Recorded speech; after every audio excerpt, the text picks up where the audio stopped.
So let it be written. So let it be done. This is Tabletop Terrors. And this is a stupid pun. I didn't have time to prepare. I didn't know I was going to say that.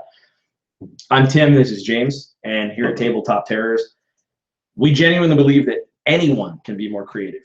And we try to prove it using tabletop games. Today, we're going to continue on this series of us writing our campaign guide, which we will be kickstarting later this year.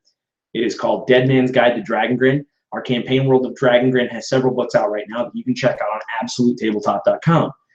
We've gotten a lot of really good feedback about this series. We don't even have a name for it, really. It's just Dead Man's Guide writing sessions. We name the videos various things, world building, different stuff like that. The point is, they're unedited, and it's stream of consciousness, just thinking of what goes in the book, what shouldn't go in the book, and reconciling what Tim imagines Dragongrin and James imagines Dragongrin to be, to make it into a world that works and is good. As well as making up a lot of it. We have, the last few streams, I'd say, over half, I'd say a good 70% has been stuff that we've talked about in the past. That has been reconciliation. True, that's true. So, but some of it will also be creating. I mean, we did come up with a lot of really cool stuff as well in those streams, but I just wanted to bring that up because I feel like we will also be coming up with more stuff maybe this time. Sure, I agree with that. You want to rock and roll with the Tabtarian toast? I do. All right, ready? All right, everybody grab your drinks. You get a quick second. We usually do energy drinks. I almost took a sip. Oh, toast breaker.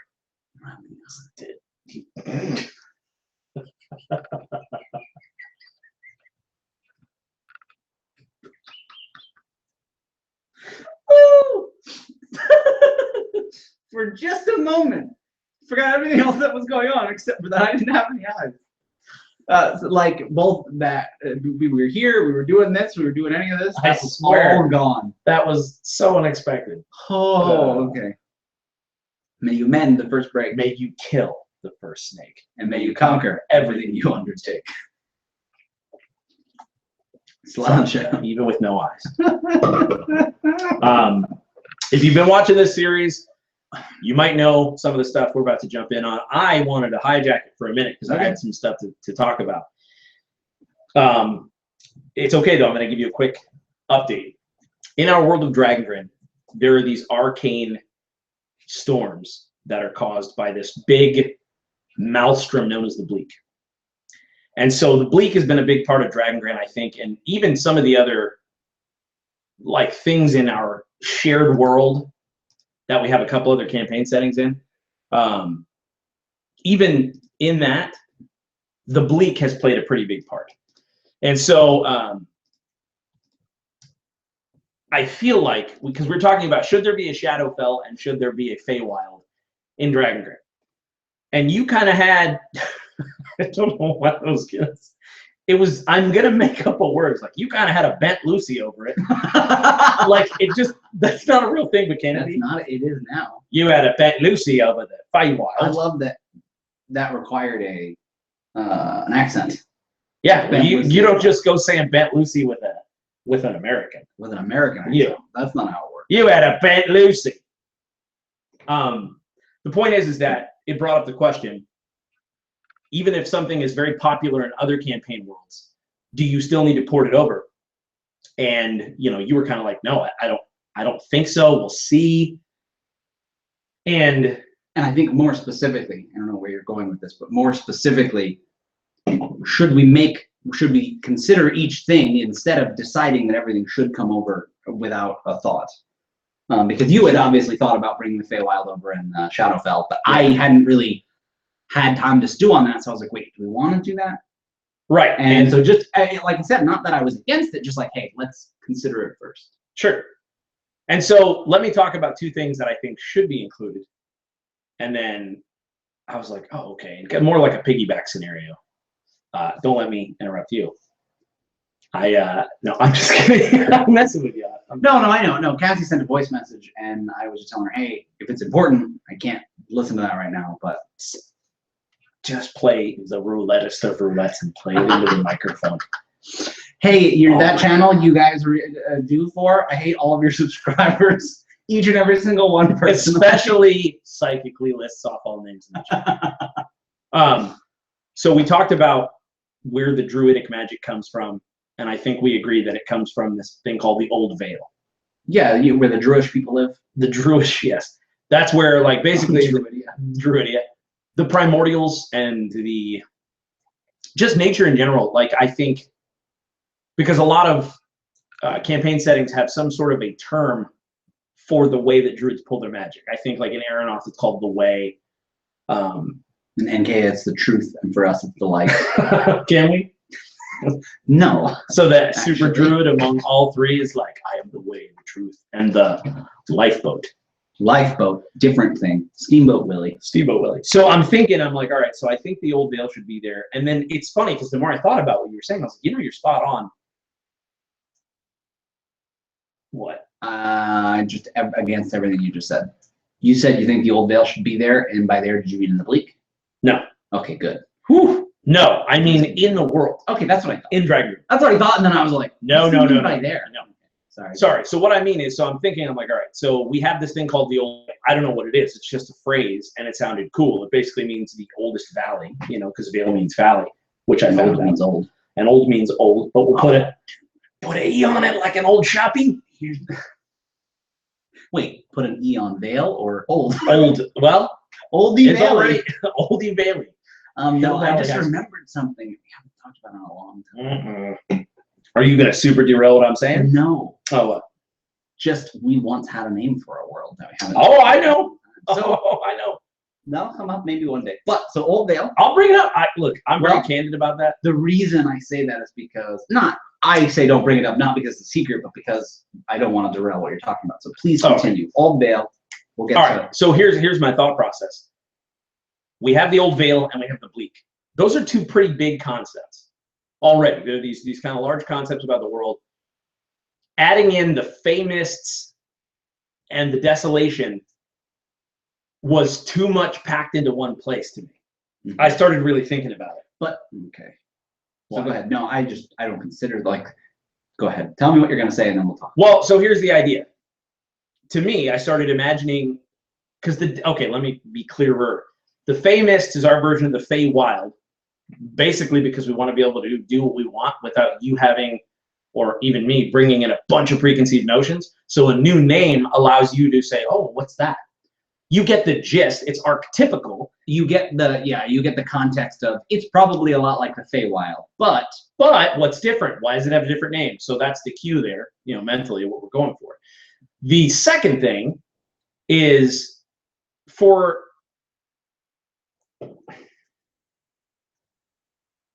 the Shadowfell is a thing. It's been a thing forever. So to call it the Desolation seemed cooler because, again, same principle. But when you say the Desolation, it also absolutely is like, oh, okay, it's bad. Yeah, well, maybe don't go there.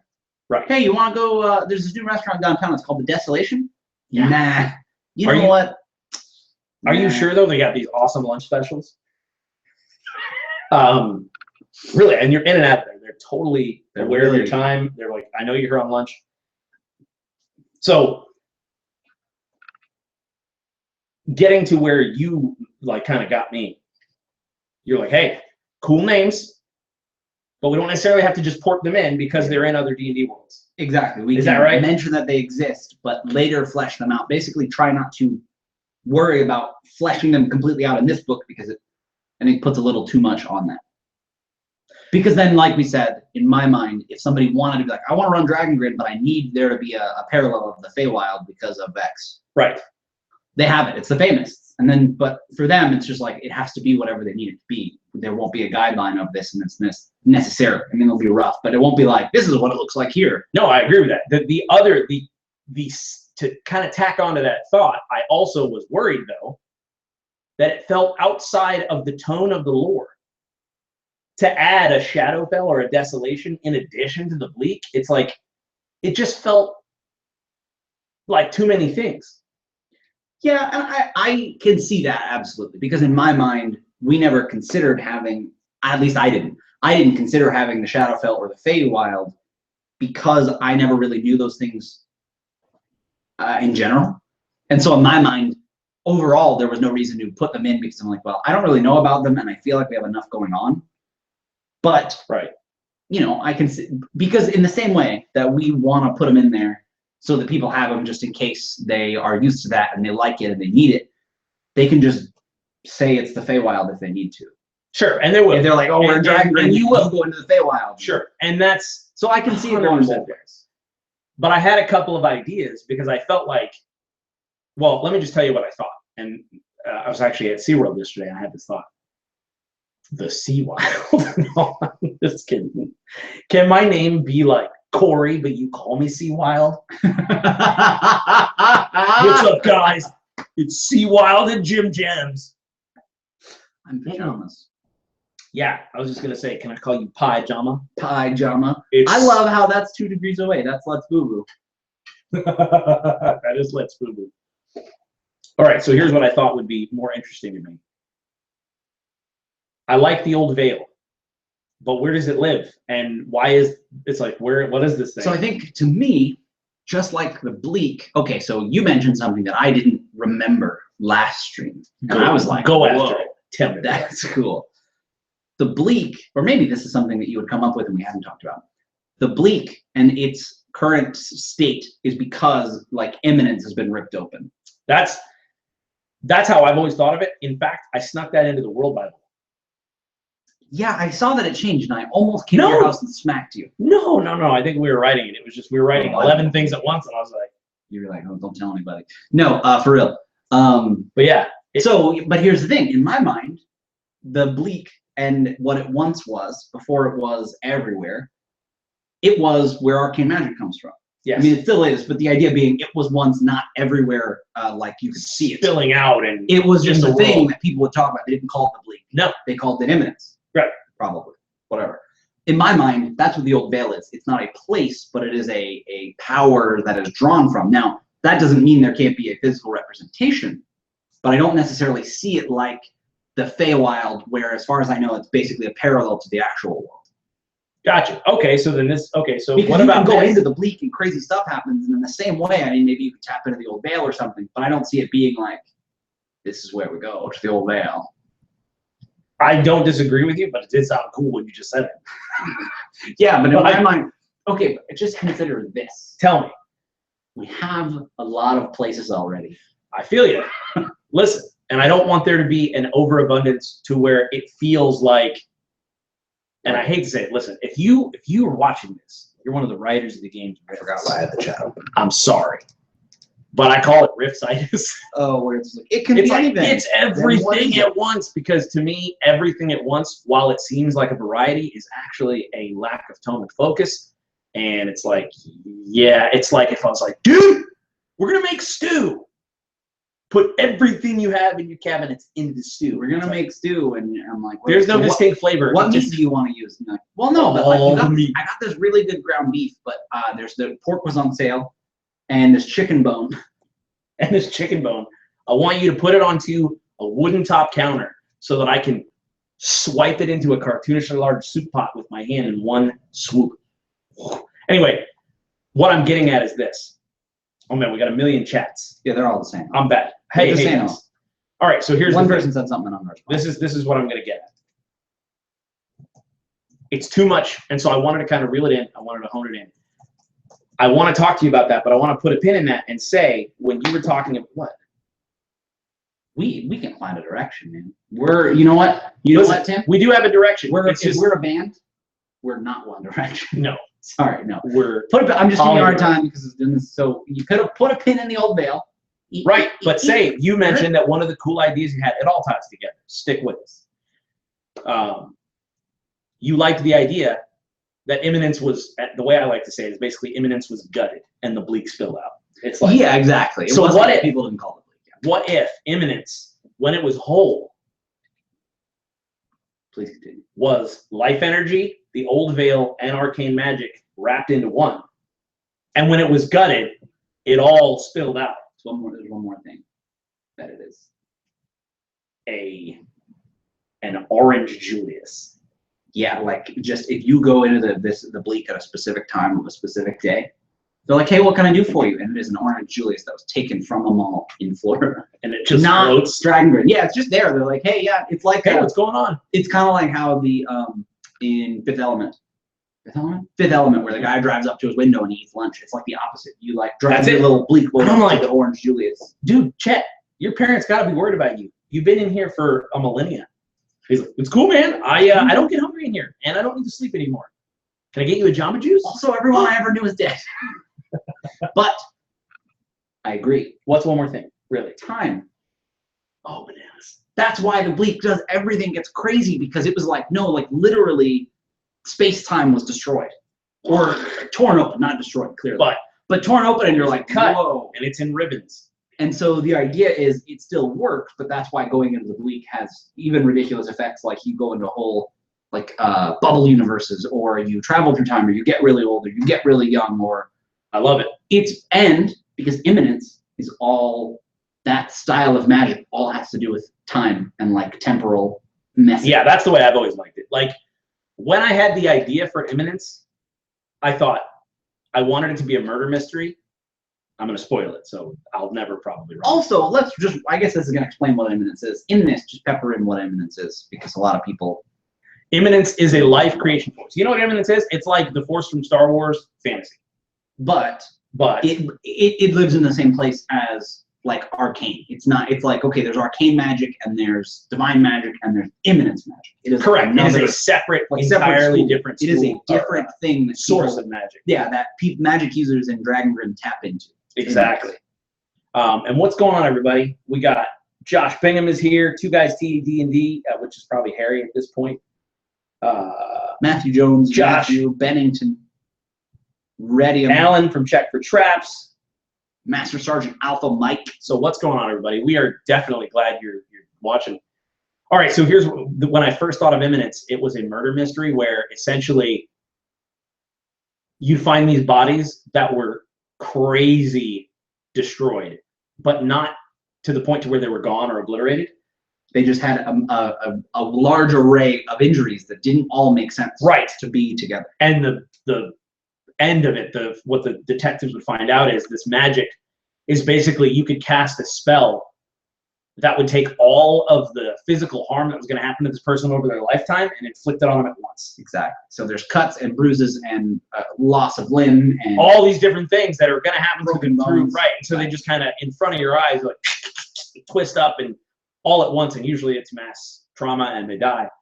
But I was like, oh, that'd be cool. And then another use of imminence was like, it would be really cool if this mage could sort of like picture, and these red trails would appear wherever weapons were used, like a sword was swung, like you can follow. It's just cool stuff like that. So imminence very much, in my mind, deals with time and sort of taps into what will happen and what once happened. And so I love that. And I think though, because of that, imminence as it was, the creation force in balance was time. It was like, I'm imagining it's like this. Okay. Think of it like a big copper wire. Yep. All wound together with a casing and all this stuff. So that's all these things that work together. Time, the old veil, so nature and life, the life force, blah, blah, blah, blah, I think that's an important thing.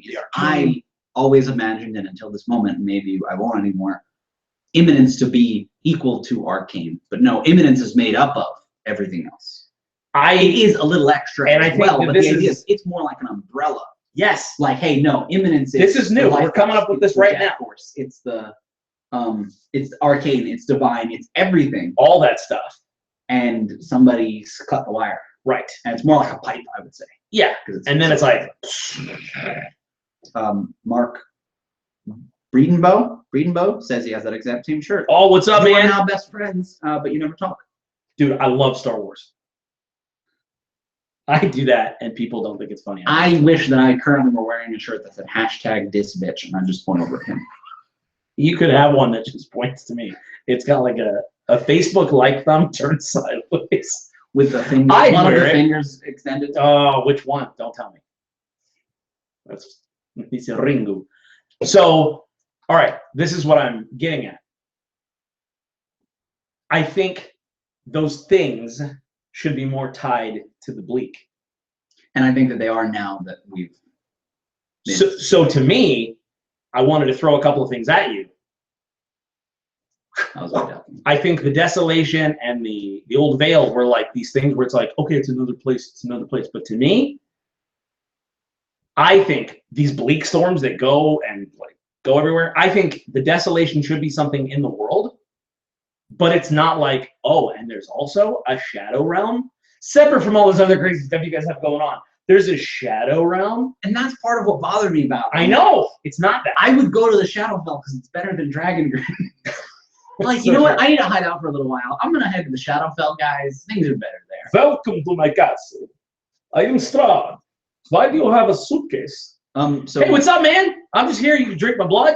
Yeah, this member lord is way worse than you. So. Like, dude, I'll be a thrall or whatever you want. Dude, for real, like, I could do all your social media. I'm good with that. I know a little bit of Java, and I cook. No garlic, though. I get it. Somebody says, is Eminence a component in Bleak Storms? I think that's where you're going. So that's kind of where I'm going. But where I was just going to... Then some... Oh, I thought there was something else. Somebody said, oh, so then the Bleak is kind of like the Big Bang. Not the Bleak. So the Bleak is what happened when... The Bleak is Big Bang Fallout.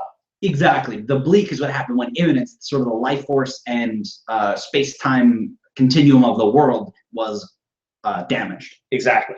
So it's more like, no, it's like everything, just like... Yeah, so go ahead. You're talking Imminence. Well, so what my thought process is that the Desolation does exist. Oh, yeah, that's what we're talking about. But it is where the Bleak is so powerful in an area that it sort of jerks the prime material plane into the Bleak.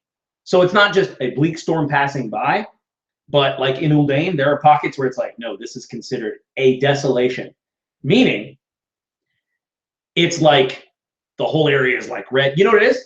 You're walking along, bleak storm happens, and then you're in hell from the New Doom game. Okay, so I guess my question is then, is it a parallel universe, or is it just what, like, bleak residue? No, I think it is a parallel universe, but I think it's tied to Imminence and the Old Vale. But it's I guess like what I mean this is weird. It's not everywhere. No, the bleak brings it in. You can't get there. It's the bleak kind of brings it in, and I think that it's crazy where it's like, if the bleak is super powerful in an area, it's like, yeah. So like in Uldane, there are places where it's like, hey, when you go across this area, you are going to hit some desolation. Okay, so here's the way I see what you're saying. Changes, shifts. The bleak has storms.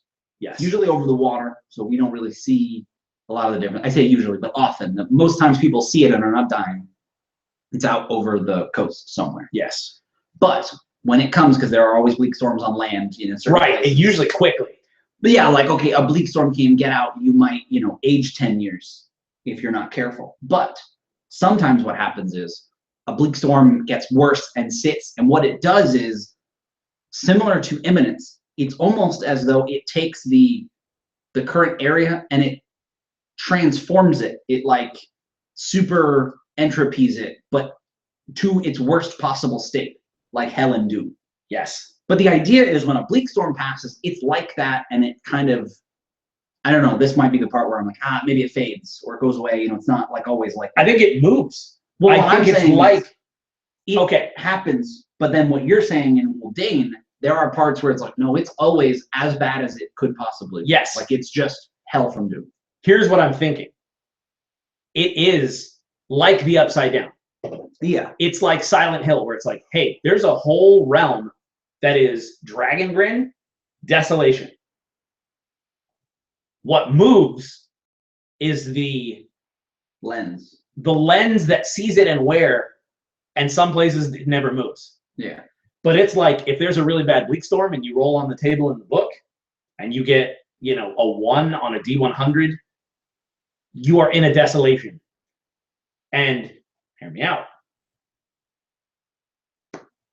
I think that's where Tiefling should come from. Okay. Tieflings, devils, all that stuff. All the devilry, the imps, the bad. But it's not hell. It's like, these are the creatures from there. Yeah, yeah. It's not like, when you die, you fight devils and demons. It's like, It's like, no, it is another place. It's another realm, and it's like that's where all that happens. So it's like, yo, this is the worst. This is the worst. But that's what the desolation is like this. You know? Okay.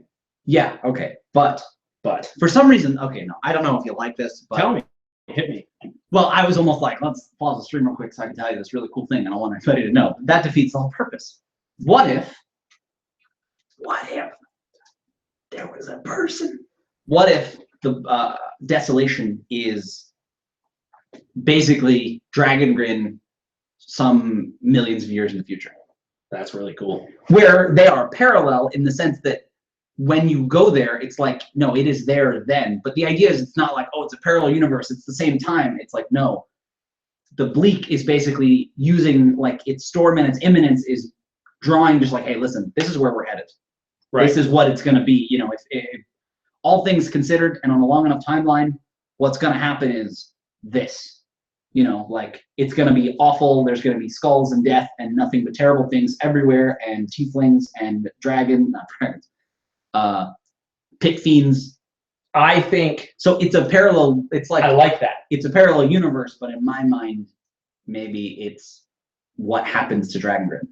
And that, to me, I don't think it should be literally millions of years in the future. I think it should be. I mean, yeah, some. Well, no, I think using imminence.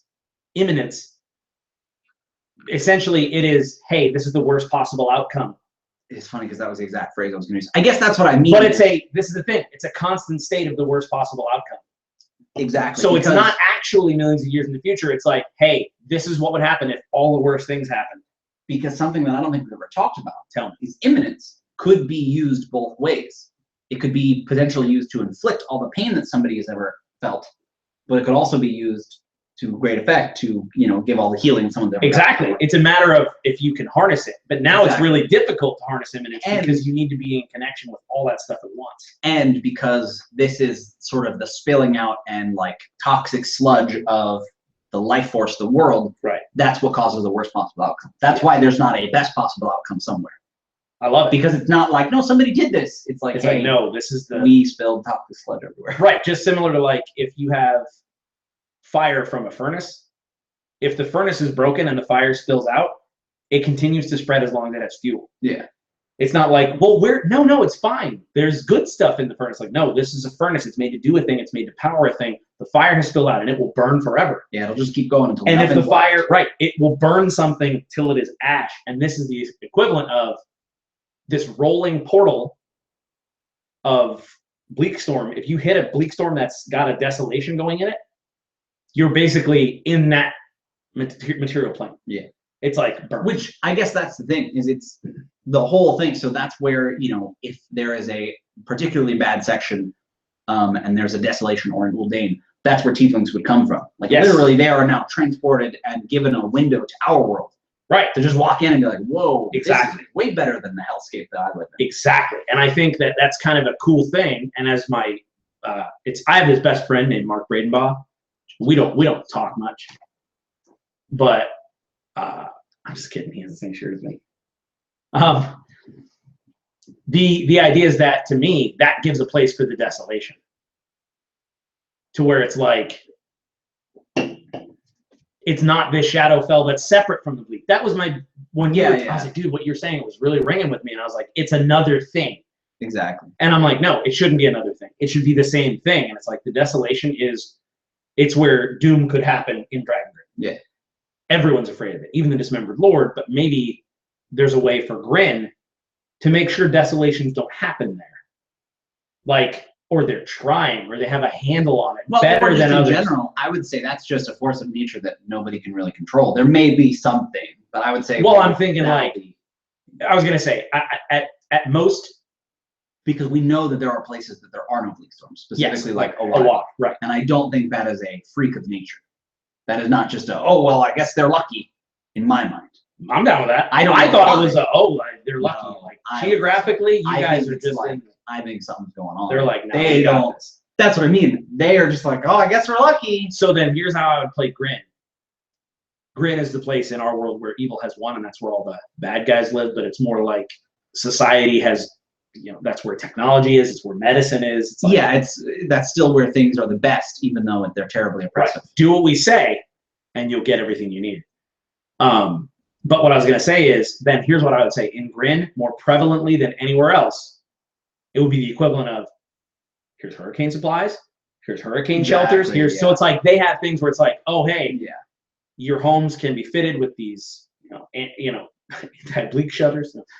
But, So going to the chat, there's some really so good comments in the chat that are smarter than us. Joshua Rivera says, so if you were able to travel through the bleak, would you meet the imminence? So in my mind, no, because imminence is like, it's a thing, like Tim said, it's kind of like the Force in the sense that it's what's all around you in Dragongrin. It's the thing that makes the trees grow and makes magic work, and it's the reason everything happens. Right. But it was, rent open by something.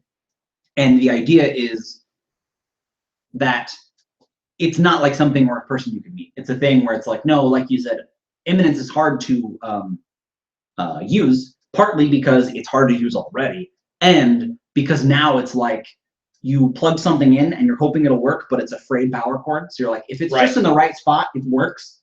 But if it's not, it doesn't. Exactly. Somebody mentioned unified field theory. I don't know what that is. So I've in unified force theory, unified field, and that's Martin Tepley. And Martin, you're really smart. That's something I'd have to Google. I like Mike in Worlds. No. Yeah, I went to the Wikipedia article. I'm like, yeah, you know what? I can sit here and read that for 5 minutes on the street. But no, I'm gonna make a note of that because that's great. That's really clever. It's smart because I like taking stuff like that, seeing the concept and reskinning it as lore and saying, how does it work in science? You're right, because the heavy lifting's been done. Fahad says, in D&D, devils and demons are considered opposite forces. Do they both come from the desolation? I would say yes, but I didn't. Two things. I didn't know that demons and devils were sort of diametrically opposed. I only found out in 5e. Nor did I know that. Read the monster manual. What was I? Nor would I say that that is necessarily how it will be in Dragongrin. But in my mind, everything kind of works the way you expect it until we flesh it out. Like, that's the beauty of being able to run Dragongrin. Exactly. If you went to the Desolation, you could say, yeah, demons and devils are against each other, and all that normal stuff that's happening in your favorite 5th edition world is happening. But maybe one day we'll come up with a really cool reason why it's not, or other monsters or something, but we haven't really gone into that much. Right, and to me, I would say that immediately, if I had to make a judgment call right now, I'd say, yes, demons and devils are against each other because it creates conflict. So you could get spit into the, into, it's not the desolation. Well, I guess it still is the desolation, but like I said, I like the idea of calling it, it's like, no, that's a desolation. It's like this rolling, like, that's kind of the name of the portal for the screwed up, worst version of ever. Because, okay, so in the same way that, tieflings and demons and imps and devils could come out of it as it's going, people can get stuck in it. Absolutely. Like, if it goes away and you're in it, like, dude, you're there forever now. Dude, yeah, and I imagine it's like red and like just sand, like it's awful, I can't not think Doom. Not even necessarily. I know. I keep imagining. Not even necessarily just Doom, but like Mars. Like where it isn't hell, it's Mars. It's just. I'm imagining a mixture of Mars and hell. But the other thing I was going to say is that, so in that way, it'd be cool to get spit in there and there's devils and demons fighting. Like, you're like, oh wow, this is awful. Like, I am not just the prey of one, but I'm the prey of everything. The bottom of food chains. That's not. Somebody says, Radium says, liking the sound of imminence more and more. Cool. Steve says, tieflings are beings that have suffered desolation fallout to the point they have become entirely different creatures. Yeah, I don't know that we know exactly where they come from or what causes them, but I'm sure it has a lot to do with how terrible it is there. They're basically. Well, and I like the idea of stuff. I think that tieflings are half human, half something. In most cases, that's usually so. It's like, imagine this: tieflings in 5e right now, they're scary, and people are like, "Oh, you're spawn of a demon." But I think it would be kind of like, "Oh, dude, if whoever your mom or dad was a human that bred with something from that awful place." Exactly. It makes it a little more like. I don't know why. No, and it totally does. So somebody else mentioned something that maybe you are like, oh yeah, this, but it was something I said and let lie because I wasn't sure. Gamers Theater said, does the bleak predate Lightfall? And here's the thing. Something at some point destroyed, oh, I think I just got it, blew up, messed up eminence. So basically, something tore open this hole. What made the bleak spill out? I thought that, in my mind, it's always been when the Primordials and the Titans fought, the Titans created this arcane nuclear weapon or whatever, this thing that was going to be like, we're going to destroy your life force. We're going to go into this huge fallout shelter we built called Deep Vault, which we have a book on absolutetabletop.com. You can see our kind of the beginning of the vision for that. But they messed up. They didn't try to rip Eminence open. Well, and they just tried to, in the same way that basically they some, you know, in our world, created a nuclear bomb, and to some degree they didn't know exactly what that would do. They had a good idea, and like you said, they were like, all right, we set the timer, it's time to go in the fallout shelter. And it was like, we didn't think it would literally, you know, destroy the life force or you know, even tap into it. Exactly. Because that's not a thing that should even be able to happen. Like, how do you know, cut open time? Like, what? It would be like if when the A-bomb went off at Hiroshima, there were temporal storms, like time travel storms, like where it's like, exactly, what have we done? Yeah. So I would say that it definitely does. The bleak's been around a very long time. Yeah. Because it's just something people learned to live with because they were, you know, existing. And, yeah, I think people treat them like hurricanes. Oh, I said Fahad's name right. Oh, sweet. I'm glad. That's always very good. Cool. It's very good. Infection seems cooler to me. It's like the desolation is corrupting them with its force. Yeah, like I said, we basically, I mean, we had an idea of what we were going to talk about on the stream, and it wasn't the desolation. No, yeah. Well, because I had this thought. I was like, we didn't. And that's fair. I guess what I mean is, you guys are asking a lot of really good questions and bringing up a lot of really good points, but I don't think we're going to flesh all that out right now. No. And if anything, I would say that that's also what our plans were for monstrous humanoids. Like in Dragongrin, the thought process was, you know, many say that orcs, gnolls, goblins are creatures that they're not from the desolation, but they were exposed to the bleak over such a long time. Like humans exposed to humans. Because they evolved into, now I don't know if that's popular. Last time I talked to somebody about that, they were not excited about that idea. That was actually kind of a sacred cow that I had tipped. And I think the important thing is there's a little more that you need to know about that, which is that where humans came from in our world, they were like the first beings to exist that were sort of not for war purposes. You know, the Titans and the Primordials created a lot of these things that their only job was to kill each other, and they didn't really have any plans outside of that. And then the bomb goes off, and the Harbinger, this thing that the Primordials created that could create more of itself, and basically this perfect killing machine, somehow it makes what it needs to. I wouldn't even say it was sentient as much as it was programmed and kind of understood a little bit. Like a plant. Exactly, like a plant. It just knows how to grow. Instinctually, it created humans because that was the next thing it needed. Everybody else was gone. Exactly. And that's what I love. I love the idea that the Primordials created this creation engine to help, you know, keep their life force or their war going. No, we're going to make a creation engine. The Titans, who, if you had to really just say, okay, real quick, it'd be like if the Zerg were like primordial plant creatures, and if the Protoss, it's like Zerg versus Protoss, if you had to think of it, you know. Yeah. They said, no, we're going to make this bomb that's going to wipe you all out. Exactly. And they were like, no, we're going to make this creation engine to keep spitting out more. Yeah, like you'll never kill us because this thing will always, like these, because you say creation engine, I don't know if we ever have this out, but in my mind, Harbingers were these things that could create more. They could basically self-replicate like a plant. Oh, so it's not one big... It's not like a thing that's like, bomb the thing. It's like, no, if there are those things, they're just making more of them. See, I always thought of it as it was one big thing that made Harbingers that could make more. Oh, okay, I guess that makes sense. So it's like, had to make them. It's this one big thing that's like... But I guess what I mean is once there were a bunch of Harbingers, it was like they were making them, and the original machine to some degree became obsolete because, yeah, they could make more Harbingers, but they didn't need to because they had an infinite supply. That's where I think the idea for the bomb came, like, well, we got to kill them all. We're going to kill them all at once. Let's go into Deep Vault, our chamber. And then this happens, But this thing, this mother brain of creation engines, this primordial thing, it survives because it just knows how to do that. It survives. Or it actually makes more sense if it is a thing that creates them, because all the harbingers died. Right. But the engine stayed and then created something. You know what I mean? This thing was like, they didn't know. The Titans didn't know. They assumed harbinger made harbinger, that was it. But there was one step before. And so to me, I don't think we talked about this. I have this written in a doc somewhere. Before Lightfall, before all that.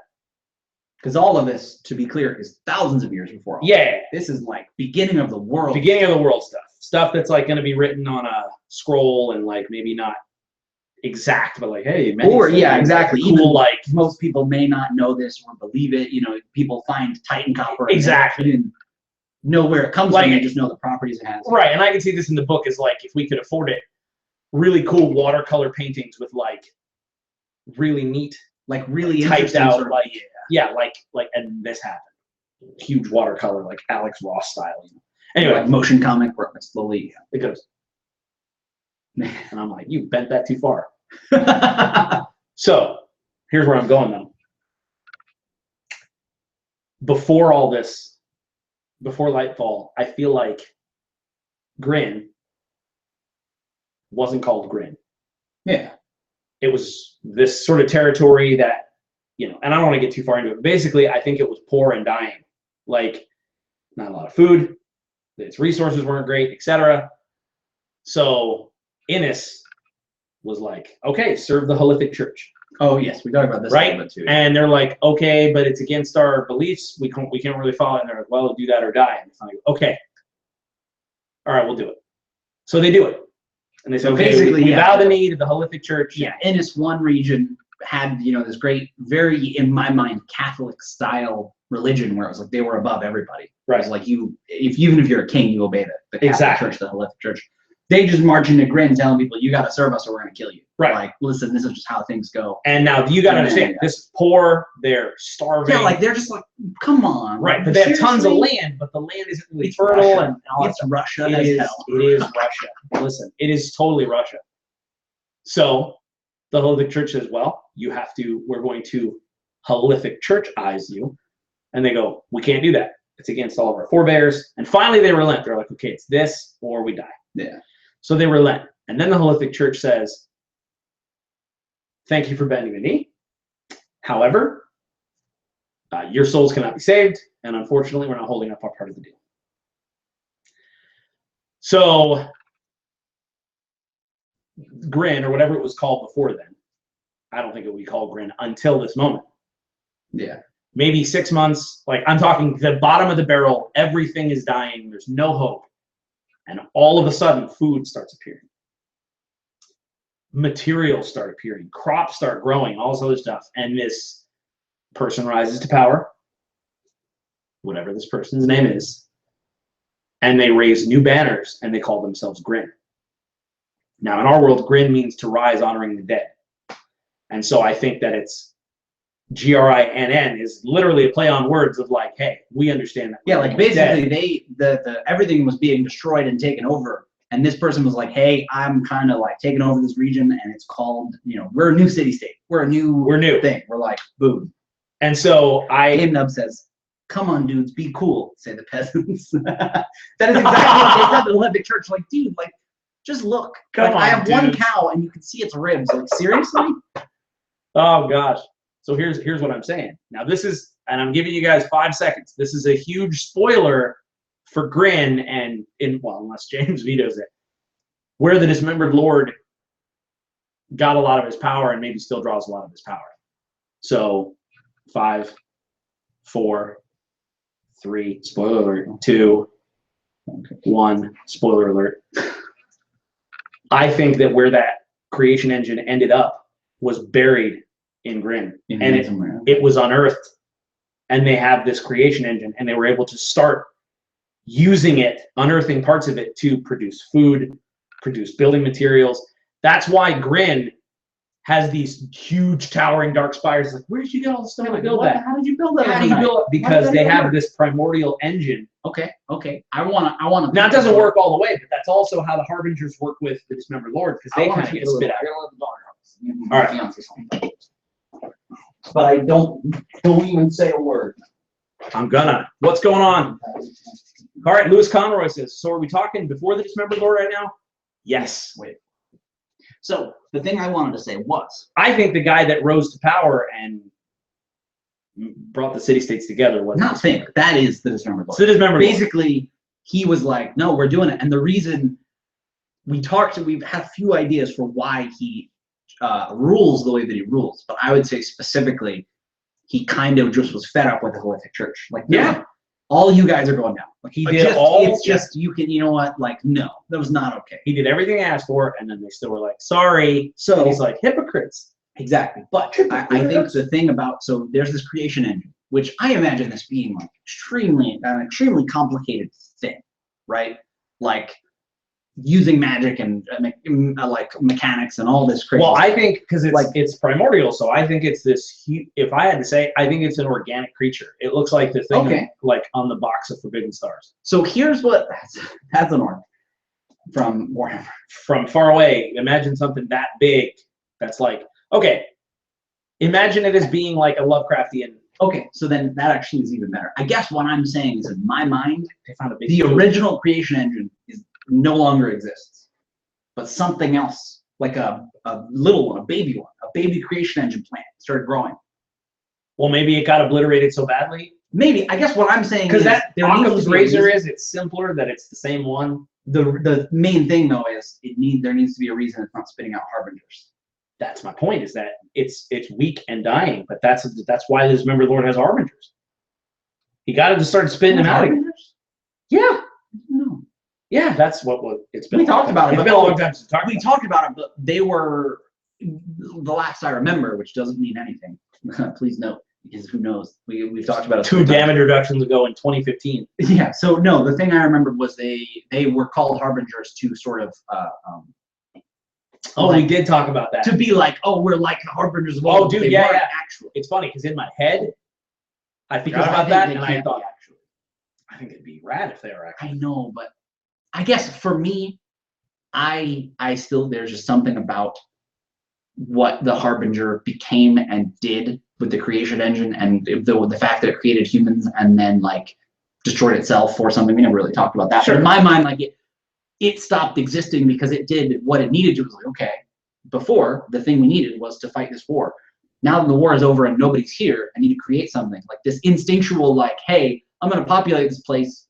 And then it's like the superhero that kills the supervillain. You're no longer needed. So what if, well, I mean, what if it used the last of its energies to create the human? That works. I guess what I mean is, because even the corpse of this thing would be really powerful. Exactly. I guess what I'm saying is in my mind, when it was mechanical, they found plans and could recreate it, or like that, they are able to bring some of it back to life. All right. Something where it's like, it's just not, it's not like the one where guys, because to me, it's like all powerful. Let's say that it is the one, but it was so old and obliterated that it's just the residue in the pieces. Or they don't know how to use it, or, you know what I mean? Like they don't know how to tell it what to do. I don't know. Like maybe it's very complicated to spit people out of it. Oh, no, it's very easy to be like, we need wood, and you press the wood button, and wood comes spewing out. That's not really how it works at all. That is, you go up and you type it in, you got to log in, it connects. You're like, oh, I got a really bad connection to this Bleak Storm. So I guess I'm totally down with all of that. So I guess we need to consider that the creation engine, in my mind, just needs to have a limit on it of how strong it can be for some reason. I think that the fact that it is thousands of years old and never been used is that maybe it is. I feel like it being old, dilapidated, decrepit, and used most of its energies, because we've talked about this before. If you drop a car in medieval Europe, it's useless when it runs out of gas. Yeah. So maybe that's what it is. Maybe its fuel was imminent, and there's no more of it. That's perfect. That's perfect. That's what I mean. It needed to have some. So where it's like, it needed to be like sort of some hamstrung in some way that they're like, they can't figure it out. That's why the Titans were like, oh yeah, well, we're gonna basically. it's like an you said, imminence EMP. They were destroying, the idea was to destroy their life force. Right. We're gonna pause imminence. It's like an imminence blocker. Yeah. They didn't realize it was gonna. Yeah, like and then slash the thing in half. Because they didn't know it. It was theoretical how this thing worked. Right. This bomb, but they didn't realize quite what it was going to do. And they opened the door to default, and we're like, oh boy, and then they closed the door to default. I also have a separate thing where I think that in default, once they got down there, things got nasty, and that's why it's a super dungeon now. Yes, no. I like the idea that it's like the things that they created didn't work out the way that they created, especially probably because they blew up eminence. Yeah. So then everything turned on them down there, and then it's like. So Game Nub says, does this dismembered lord avoid being a hypocrite then? I would say that his word is very important. But I would also say that, and we've talked, I don't know how public the Dismembered Lord is as far as some of the stuff we've talked. Right. So what I will mention is there's a very good reason he rules the way that he does. You know, he had a lot against the church, but like once they were, say, destroyed, because I don't think we see much of them at all around anymore. Right. It's like he wasn't just like, all right, I mean, so I did what I wanted to do, so we're good. I mean, you guys can all live happy. Other things, you know, are at play here, and there's a reason he acts the way that he does and does the things he does. But I would say that, yeah, he would certainly try not to do that to people. Sure. Well, the other thing is, too, hypocrisy is a matter of perspective. There's direct, clear hypocrisy, where it's like you say one thing and clearly do another, but then there's what you believe is hypocritical because you don't have all the facts. Yeah. I have all the facts, so what you might see me doing appears hypocritical. You don't know the inner workings of what I have to do to keep this realm from destroying itself. The other thing is, in my mind, the idea is that he used this great power and he ruled the way that he did for a very specific reason because of the way the Helletic Church was acting, and rises to power and gets the like people behind him and all this, and then once that is over, continues because of what this has done to him, other things about his life. It's not, like I said, it's not a switch that you flip. Suddenly you're, like a sadistic ruler. Right. And that's all and, like you said, you don't understand. There's a reason, whether he is correct or incorrect, he feels that this is the best way to do it for various reasons. Exactly. There was something I wanted to go to here, which is the hot asked a question I can't find. Oh, what exactly are the Harbingers? Are they related to the Titans or Primordials somehow? So in short, way back at the beginning of the world, there were the Primordials, which are sort of nature-like beings, and there are the Titans, which are more mechanic, or what we call arcanics, so like arcane mechanics. And they, I guess, both wanted control of Dragongrin. They're just dichotomous. They were like, we don't like you. Their ways just naturally oppose each other. In that very old style of like, no, like, it's like the war between good and evil, but one wasn't inherently good or one evil. It was like, no, our way means that you can't exist, and vice versa. You know what it's like? If you had to think of something right now, it's like political parties. But if the political parties were like, no, I'm going to make it this way with war and machines. Exactly. So that said, they both were coming up with ways to kill each other, to end each other, but they were basically equals in that they would constantly like be able to match each other. So they both had to resort to ridiculous measures to try and win. The Titans, they created the Copper Jackals, the originals that were like archetypes of all the classes in one, basically. These super warriors that would infuse the Titan Copper. They created Typhons, but those things were in sort of response to the Primordials created Harbingers, which were also these, like amazing, like grease paint covered looking killing machines, just perfect killing machines. So Harbingers are the opposite of Copper Jackals, but Copper Jackals a long time ago. That used to be basically perfect killing machines, like all Conan the Barbarian, but with magic and just everything. Exactly. Level hundreds in D&D. You know what I mean? Right. It was just this crazy all-out war. Exactly. But the Copper Jackals were created and like made, whereas the Harbingers were sort of grown out of this creation engine, and that ended up having a lot of say about how the world worked because the Primordials didn't understand the technology entirely. I say technology, but arcanics. Well, no, I would even say like this. It was like it was a being. He said it's like a plant. It's not something they were like, no, just switch it off, unplug it. It's like, no, it's a thing that's happened. And then once they were all killed, it was up to its own devices. So in the same way, and I think I can kind of get you there now because I understand what you mean. In the same way that the current copper jackals are called copper jackals, but they're mimicking an idea of old, the jackals of the Titans. The current harbingers. I forgot real quick. They were called the jackals a long time ago, not the copper jackals. Right, just when the jackals of Titans. They were the Titans created the jackals. They were these things that were against the harbingers. Right, not the actual copper jackals. And so the idea is that the harbingers now are the same thing, whereas it's like it's not as potent. Yeah. But I like the fact though that there's some sort of primordial, because I like the idea that the Dismembered Lord uses them, but it's like, yeah, they're not just people who we go like, Zap, you are now a harbinger. It's like, I think that maybe they're sort of grown like Orc High style, where it's like through this weird process, so that they're creatures of a sort. They're not as potent, but it's not like you just go in and reason with them and go, hey, how you going? How's it doing today, Harbinger?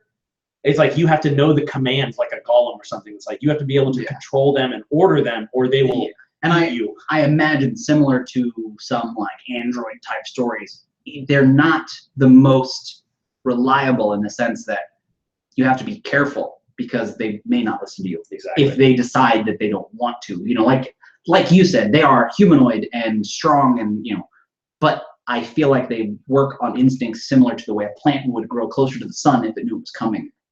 Yes. You know what I mean? If you don't treat them well, they're like, well, this isn't a good situation for me, so instinctually I'm going to kill you. Exactly. Figure something else out. Exactly. But it's more like a faction now, but not the same thing as before.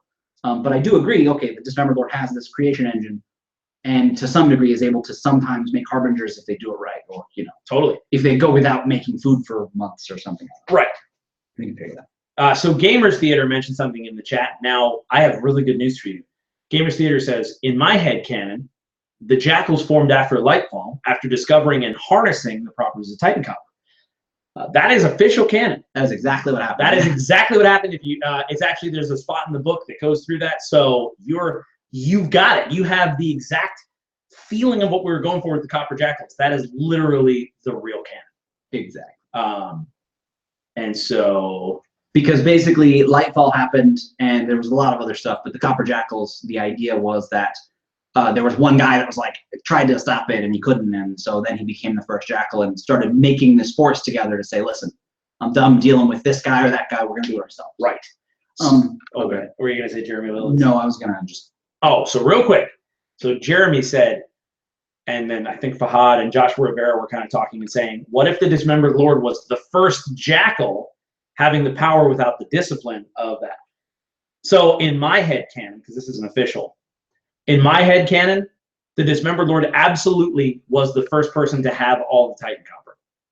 But because it was against what he believed, because he was more on the primordial side, to me, it was a bad omen, because I think he's very superstitious to a degree and follows prophecies. It was a very bad omen for him to use Titan Copper.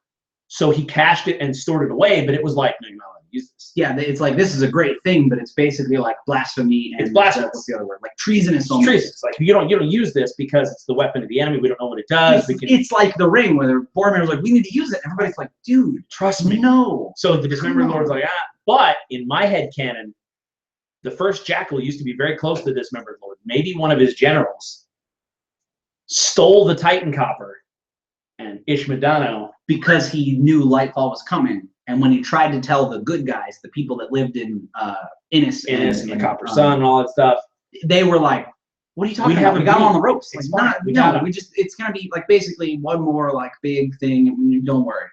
And so he was like, all right, and he left. He stole the Titan Copper and he hid, waited for basically whatever. He didn't know what Lightfall was, but he knew that something was coming, and it did. And he was like, all right. Right after he drank, he took a long sip from a cold glass. I told you so. He started the Copper Jackals. Now here's the other thing. I wouldn't probably go the route that immediately popped in my head when we first talked about it. I was like, they're brothers. But I was like, I don't think I'd go that route. It would be more like they're friends. Yeah, they knew each other. Here's the thing. I really, like, we were going to talk about economy and stuff. I know I have time, but this time goes so fast, and we try to talk about so much. So thank you guys for being here. Yeah. But what I wanted to say was, the Dismembered Lord came to power, but not of his own devices. The reason he is so primordially skewed is, I feel like, the primordial sort of way. I wouldn't even call it a religion, but to some degree it's similar in style to a religion. You know, he follows them that way. The Holyfic Church came in, and somebody or something or some force or something happened where somebody was like, hey, we know that this is bad. You know, a primordial thing was like, hey, listen, you need to harness this creation engine. Something told him where it was and how to get it going. Whether it was in his own mind, something crazy, whether it was, what's his name, Joseph Gordon-Levitt from the future, we don't know. But somebody, like, something sparked it and was like, hey, listen, I'm going to tell you a secret. This is how you beat the Holyfic Church. And whether they still talk to him now, whether it was his own mind, whether it was, you know, his kid from the future, I don't know. But the idea being, somebody was like, dude, just use that and it'll all be fine. But that's what makes him so zealous about the primordials. Like, no, they saved the world. You know, and his way, his rule is having saved the world. That just made me have an idea. Okay. What if the Holyfic Church worships the Titans as saints? Okay. Like, I don't see why not. Patron saints of like this Titan name and this Titan name, and it just tied it together for me. I'm like, how do they fit in the world? Because those forces are still fighting. You know what I mean? It's right. Like, it's the endless battle. It's coming back. Which is why they would also name it the Copper Sun, and which is why they would also repurpose basically this elvish piece of technology. Elvish. It doesn't look Druish. It was a long time. We had that recorded on VHS, and it was a long time before I watched that movie and understood all of the Druish jokes. Yes. So what I'm thinking is that also is why the Primordials and the Dismembered Lord, he would realize, it's like when you find something that's, whether it's a piece of music or a film or a book, and you connect with it so much, and you're like, oh my gosh, you know, this makes everything make sense. This makes, to me, right when things were turning around, it was almost like when they found the dilapidated creation engine, they didn't know what it was. He didn't know what it was. Exactly. But that's as the research, and so it's like somebody nudged him in the right direction. Sure. Something. Sure. Maybe the creation engine. That's very possible. That's what I mean. Like, come, you know, it was right. It was, like, help me and I'll teach you. It was what is it? Only protecting itself. It was like, hey, I'm dying. Self-preservation. The last little bit of energy, and somehow was able to make this thing, like, make him save it. And it just so happened to be sort of a mutual, like, hey, listen, I can help you. Exactly. It was like, hey, come help me. And he was like, oh, wow, okay, this is great. And it's like, I'll get what in return? Okay, awesome. But to me, that's why, though, because then he realizes, like, oh, what? Like, what? Now, here's the other thing. I don't know if I should even say, should we talk about this Dismembered Lord or keep that a secret? We totally can, because we don't know what's going to be in the book. Sure. I like your idea. I guess the main thing is there's no reason to hide it. Sure. But I do also love this like, for people, for the Tabtarians who are watching this for 3 hours, they get treats. Well, I guess what I mean is, in my mind, when we learned that so many people had such a different idea of the Dismembered Lord, part of me was happy. Yes, because I would be sad to say, well, no, this is what he is for us, and everybody will go, ah, like, you know what I mean? Like, I don't think there's any avoiding of it. I don't think there's any avoiding. There's not, but because that's why. You know why though? We did a good job in this way. The idea has become bigger than its execution. That's true. It is a mythos. People are like, Dismembered Lord. It's like, yeah, he's, you know, he who shall not be so described. So real quick, I did want to address something Jeremy said. So he said, sweet, I figured out what I want to play through in a Dragongrin game. I want to steal the Titan Copper. Sweet. The thing I will mention is there was a lot of Titan Copper. There was a cache that was stolen, but that's not all the Titan Copper. No. Something I threw in the Deep Vault, which was for this very reason, was, so Deep Vault was this thing that the Titans created, but it sort of was smart, or at least sentient, and it created more things, and that's why it's a super dungeon now, is it was like made to make itself. But there was Titan Copper in there, and so in my mind, Titan Copper can be found in certain places, like all around the world, like a vein of Titan Copper. Especially where there were like primordial instruments, Titan instruments, Titan technology. Exactly. The idea being there's not two things. That allowed it to not be a finite amount, because I didn't like the idea of it eventually Like- becoming a resource battle. That it's not a pallet of gold bricks. Yeah, everybody's like, oh, fighting wow. over it. Yeah. And that it can be, it can create regional conflict because people can find it, and you wouldn't realize what it was if you didn't know what it was. It looks like copper, and you can do it, and you can smelt it and make it copper. But if you do that, when you're, especially because you got to think about organics, he who smelt it dealt it. I could hear by the tone of your voice that was a joke. But I wanted to. So basically what you're saying is absolutely true, and like you could steal a huge cache, especially if you want to steal it from the first jackal who keeps it in a secret place. Clearly. So even if, okay, so here, because he said it could be like a Rogue One kind of thing. To me, oh, I see. He means steal it from the dismembered lord. He's talking Yes. smuggling. I was thinking he meant like in now Dragongrin, like steal no. it from Well, the here's the other thing first too. jackal. And Jeremy would run the heck out of it. This would be a super cool campaign or game. What if a cat? Because to me, it's like oil, where it's like you could find it on any piece of land, depending, because the jackals use this stuff. The primordials and the titans. Sorry, I'm all over the place. The titans used it way back in the day, so it's a natural resource like oil. It's just super, super rare, so it's probably a little more like diamond. And it's hard to like mine. Like if you have chunks of it, it's much better than like, hey, let's go dig a mine and Like, hey, let's go ahead. And so to me, you could set that, well, first of all, Jeremy, wherever you want, but you could have it so that that's a conflict right there. Well, what? A huge cache of Titan copper was unearthed? Let's go get a piece. especially Everybody would be on their way. The like Dismembered gold rush. Lord, it's like But a especially, gold rush. it would start out as a secret because people would find copper. Like I said, I imagine it would look like copper, and a town starts to sprout up because they found this copper, and somebody catches wind that it's Titan copper. They don't tell anybody that. The townspeople have no idea. They think they're exporting copper. So somebody comes in, and the next town is like, "Hey, we're buying copper for this price," like way ahead, and like obviously we're going to export to them. But eventually, someone else finds out, and they're trying to get their piece of it. And like you said, the Dismembered Lord sends people. But everybody, it's not like an all-out war because they're like, we don't want people to realize we're fighting over this. It becomes this really interesting point of conflict because they want to, with as few people knowing as possible, like totally corner the market on this stuff. Exactly. And I think it's a cool plot. Yeah. But I do really, Jeremy, the idea of a smuggling it out of Grin, wherever it was, before Lightfall happens is a really cool idea because it's steeped in like all this other stuff going on. And I love what he said. He likened it on Rogue One, where it's like they're basically like, you've never heard about these people, but they did a great thing, so. Are you gonna go to Gamers Theater's question?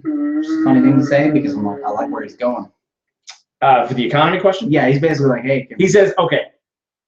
He says, so in an attempt to help James steer toward economy, is Grin actively trading with Innis? And what then are the principal imports and exports? The other lands? Do you want to give this a shot? Because I feel like I have an answer that no one's gonna like. Okay, well let's hit that because basically he's saying who do they trade with, and so where I would start is the current state of Innis is why it's like, listen, that's not a place governed by people. Like, Remind me to talk about scarcity. But first, a Tabtarian toaster.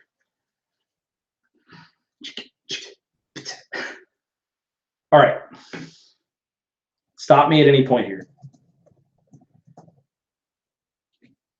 The current state of the world is that the Holific Church tried to make an example out of, we'll call it East Texas. Whatever. I don't think Grin used to be called Grin, but I don't know what it's called because they rise as Grin with the dragon banners and all that. So yeah, we just haven't decided. Right. So the Holific Church says to East Texas, like, bow before us. East Texas says, please don't make us, because we really have a lot of old beliefs steeped in maybe even the primordials. Maybe that's part of their whole land and the ritual. I think so. I think no. And the Holific Church, all about them Titans. And the other thing is, like you said, this particular sect of the Holific Church is all about, like Catholicism was, which is all about converting. Whereas the primordial style of this religion is not so much about, you need to do this. They're just like, listen, we talk to the earth and the ground and the people, and we love it and whatever their beliefs are. Exactly. But they're not all about, you need to do it. But something, I'm sure this sect of the Holific Church is terribly corrupt. And it's all about money, and Right. But they do believe in the Titans as well. So yeah. So I like the church. So keep going. So the Halithic Church says, but if you don't, you'll die. So East Texas says, fine. We'll bow the knee. We'll renounce our primordial ways. And the Halithic Church waits until all that's done. Okay. And then they say, oh, but sorry, we talked to the Titans. Wait, this just in. Yeah, they still speak to us. They said not to forgive you, and we're going to let you die anyway. And I would even say, like, obviously that was the plan from the beginning. Yeah, to me, that was the plan. They were like, hey, give up your arms. Tell us you're not going to fight us. Let us come into your lands. Okay, now we're going to slaughter you. Like, it was a farce the whole time. But they found the creation engine. Okay, real quick. I don't think the Titans really talked to them. At least not. No. Okay. Just making that clear for everybody. They were just like, hey, we're using religion. We hear from the Titans. The Titans do not talk for them. If they're any alive, they're way buried in deep vault, or they're crazy around the world, or so whatever. Good. Okay, just making. So it's like no, but that's again. So then the creation engine. The creation engine. They finally. Okay, wait, hold on. And we're gonna hand wave this part because I don't want to go into the details of how this would work. But essentially, over the course of the next several months, all of a sudden this new nation rises because they have a replicator from Star Trek. Basically. Now it doesn't just like, hey, let's see here, bread meat, soda armor, all right, some horsies. Like it doesn't work quite like that, but they're able to make things work. I think that it helps. I think that it supplements and it helps. But yeah, I imagine it's difficult or it takes long for certain things or doesn't always work right. But it's the kind of thing where it was the little boost they needed to get everything going. And so to me, I'm even thinking maybe this is like a Braveheart style where it's like these across the whole realm of Grin, they go to war and it seems like they're fighting sort of like barbaric peasants, but the dismembered lord who has his creation engine is keeping it a total secret. Oh, so you're talking like huge tribal civil war. I'm saying like, yeah, well, no, yeah, and they're all like the Halithic Church says fine, and then they march in to kill them all, and then it's an actual war. But as the war continues, it goes on and on. The dismembered lord figures out like, wait. I think we decided a long time ago that we thought it'd be really interesting if the thing that wins the war is something that isn't possible before then. Yes. Which is mass communication. As simple as that sounds, because it's cooler to come up with the plot of like, the demon prince comes down, he has a sword that's a tongue, and it's like, yeah, we decided it needed to be something very simple, and I was like, what if it was just, because that was a huge deal when radio came out in the war. It was like, dude, that changes everything. Exactly. And so to me, by using this creation engine, they create, and I'm not saying they're like, but like some way, even if it's like, what is a good example? Okay, you know the seeing spheres? I don't know what they're called, but in Lord of the Rings, Palantirs. That's what they're called. The sphere. Yeah. Maybe from Sauron. Yeah. Oh, okay. Maybe not. No, don't quote me on that. Well, anyway, that sphere, it's like something like that where they can talk, but it's not like breaker 19. We got a bogey. Palantir. So the Palantirs, it's like that. Even if they're those, exactly. So he's able to give orders to regions far away without sending a message. It's not like everybody can just talk to each other at this stage. It's like he is able to orchestrate a Grin-wide war. Yeah. Whereas the Halithic Church is like, no, they're sending people on horseback. Maybe they're sending like birds or something. They're getting shot out of the air. Like, no, I can talk to people thousands of miles away immediately. Right. Because think about it. It's like, okay, they're retreating or they're sneaking around. Oh, try to send word to the army in 3 days on a horse. It's like, no, it's like they're sneaking around. We see them. They'll be in your camp in 3 weeks or 3 days. Yeah. Okay, prepare.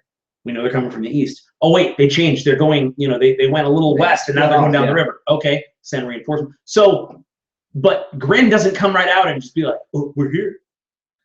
They pretend like they're losing. Like a huge feint.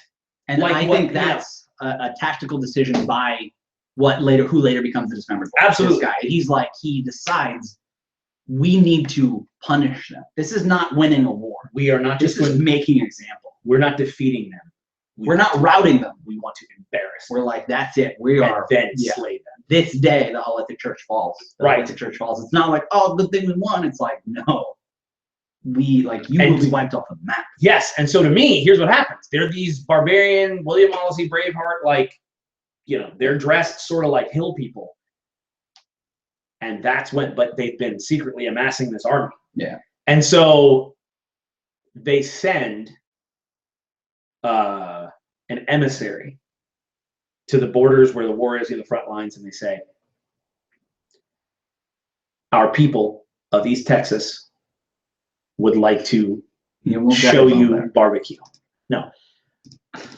They say we would like to. No, we would like to offer you a treaty, and we'll let you leave our lands with your lives. And the Holific Church was like, what? Yes, we'd like to offer you a treaty. Okay, we're giving you a shot here. And if you accept this treaty and we have peace, then you go your way, we'll go our way. And the Holific Church says, they laughed and said, okay, whatever. Yeah, like, okay, all right. Yeah, good bluff there, buddy. So then the Holific Church basically just keeps moving in. And I would say they even killed the emissary. Like, they war. I meant to say that. They're like, nah, do whatever. Like, this war's over. I don't even care. We're gonna kill you. We're gonna kill peasants. If it was a movie, the emissary would have his head on a pike. Yep. Like the next scene would be like Game of Thrones status. The Holific Church, and the Holific Church is marching with his head on the pike. Like, all right, guys. Yeah. And there's this, like, popish figure in a throne, that whole 9 yards. So anyway, as they go through, the Holific Church is marching through, and they're getting a little resistance, and they're killing, the barbarian peasant people, kind of like killing them, whatever. They go in, and they are taking the capital of Grin. And they go, and the person who's essentially the dismembered lord, this young sort of leader, is basically like, leave now. You're talking, they go into his, like, I wouldn't call it a palace, but like the fortress. Yeah. They're marching on the capital. It's in. This war is done. Right? But like, you're talking like the leaders march in the throne room like the ultimate FU. Yeah. Like, they're like, hey, yeah, remember that thing you said? We're all here just to watch you die and tell everybody about it. And he says, if you don't leave now, this is it. This is the last chance you have. And essentially, and I'm not sure exactly how this would play out, but basically they laugh at him again and they're like, seize him, whatever. And I'm not sure if maybe that's when the Harbingers kind of pop out and they're like, because it's not just like, I think that's when the Harbingers would be released. Yeah. And it's like, these guys get slaughtered. And that's the thing is I'm in my mind, I'm imagining 6 to 12 people in regal armor that's never seen battle, like marching in, like going, because there's nobody left. With a bunch of heroes. Yeah, exactly. Like people, like this named heroes. They're not going in to fight the dismembered lord. They're going in to kill the current, king, who is unarmored and sitting on him prize armor on. But he's not fighting. He doesn't come at them. They're just like, listen, this is like, if we could record this, if we knew what camera phones were, like this waiting on the internet. Dude, right? And like outside waiting are all their Durgans and Gaharls and like their heroes. Like to march on the Capitol, like, hey, listen, we did it. We're here, we did it. Everywhere else, the dismembered lord's troops are losing. That's it. The forces of the Holific Church are just slaughtering these, barbarians, basically. Yes. And then the Harbingers show up. The Harbingers are released, and it's like, what? Like, the heroes are standing back to back, like those guys are dead. All those dudes are dead. The regal, never seen battle, old, politician style people, they die. They're like, it's just like they all die. They get cut down, the horses run off. Yeah, dude, that whole 9 yards. And then the heroes in there are like, and then the Harbingers start coming out. And there's your mission. There's a one shot right there, Rise of the Harbingers, where it's like when Lightfall starts. Basically, all those kind of like older regal heroes, it's a heck of a fight, but all of the actual forces of Grin, the armored, I don't even know. I don't think he has War Makers yet, but I would say that he has. I brought it up, but I was like, I don't think he has War Makers, but he does have the Marrow, like the troops that are outfitted in really powerful, strong armor. They start kind of marching out, and I think that's when, over the slain bodies at the end, the slain bodies of these famous heroes, the Holific Church's leaders, dead, all just blood everywhere. That's when the banners of Grin are unfurled. Yeah. Then he gets on the horn. He's like, I'm going to use this, what's it called? A fandir? Palantir. A palantir. He uses the palindrome. He uses the palantir with his mid-Atlantic accent. He does. break up, radar as a palindrome. So he says that's when they basically call him and go, okay. And from there, and I'm not sure where they were hidden or how, the forces who were in camp thinking that they had base camp and all that stuff and all these, they're dead. the forward line of the Hellenic Church. Yeah, the forward line. These Like tribes are camp dead. and stuff. We have a camp where, these going in here to finish things up. Boom. The Marrow are there, somehow marching over the hill because they get the word to do it now. Yeah. They strike, they rout them, and they slaughter them. Because the other thing you have to consider is where this is more or less against the border of these enormous mountains, where like there's nowhere to run. It's not like they just can run home. Right. And there are obviously they're encamped everywhere, but the idea is there's nowhere for them to go. And so they all just die. They all get slaughtered. Exactly. And so to me, this is Lightfall. Yeah, that's Lightfall. At the week that follows this first initial. That was the beginning. Because of think about how shocked everyone would be. It would be like you start getting reports from the front lines that everyone's dead, and you're like, what? Yeah, you're like, what? Whoa, what? And then you're like, no, I don't believe it. And then you start hearing these reports, and you see people retreating and all this other stuff. And Lightfall is essentially the final week. It is the last stand. It's no longer a war. No. It is the cleaning up of the Hellenic Church's forces handily. And that's what Lightfall is to me. And I think at some point during that whole process, that is when the Dismembered Lord becomes the Dismembered Lord. Yeah. It's not planned. It's not this like, and they will rise to power and be evil. I think something happens. I don't know what. I don't want to go too deep into it, but something happens that is a cost to him. And he pays a cost that not many others would pay, knowing that there's a terrible consequence. Or maybe it's something that he does that is a flaw. I don't know. Yeah, no, but we don't want to get too deep into it. But to me, maybe we can agree, though, that during Lightfall is when the Dismembered Lord becomes the Dismembered Lord. Yes. He's not like, hello, guys, I'm the Dismembered Lord. I'm going to be trying to fight you for the next war here. Yeah, I would say for Good all luck on intents the and field. purposes, they, like the Hellenic Church, before finding him, don't know who he is. And like you said, Agreed. they go into his fortress, and it's, a relatively young humanoid person sitting there, and they're like, you're the, Sergeant so-and-so or General whatever. And they're like, because at the time, he's not the Dismembered Lord. Right. And then, like you said, something happens, and, later or during that week, something happens, and yeah, that's it. And I'm imagining like the wildlings, like in Mance Raider, but he's not Mance Raider. He's like younger. He's like, he's super young. Yeah, exactly. But to me, that's it.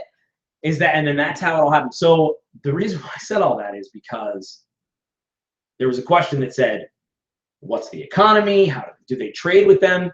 So here's what I think the fallout is after Lightfall, and this is where it gets a little milky, where we kind of need to figure it out.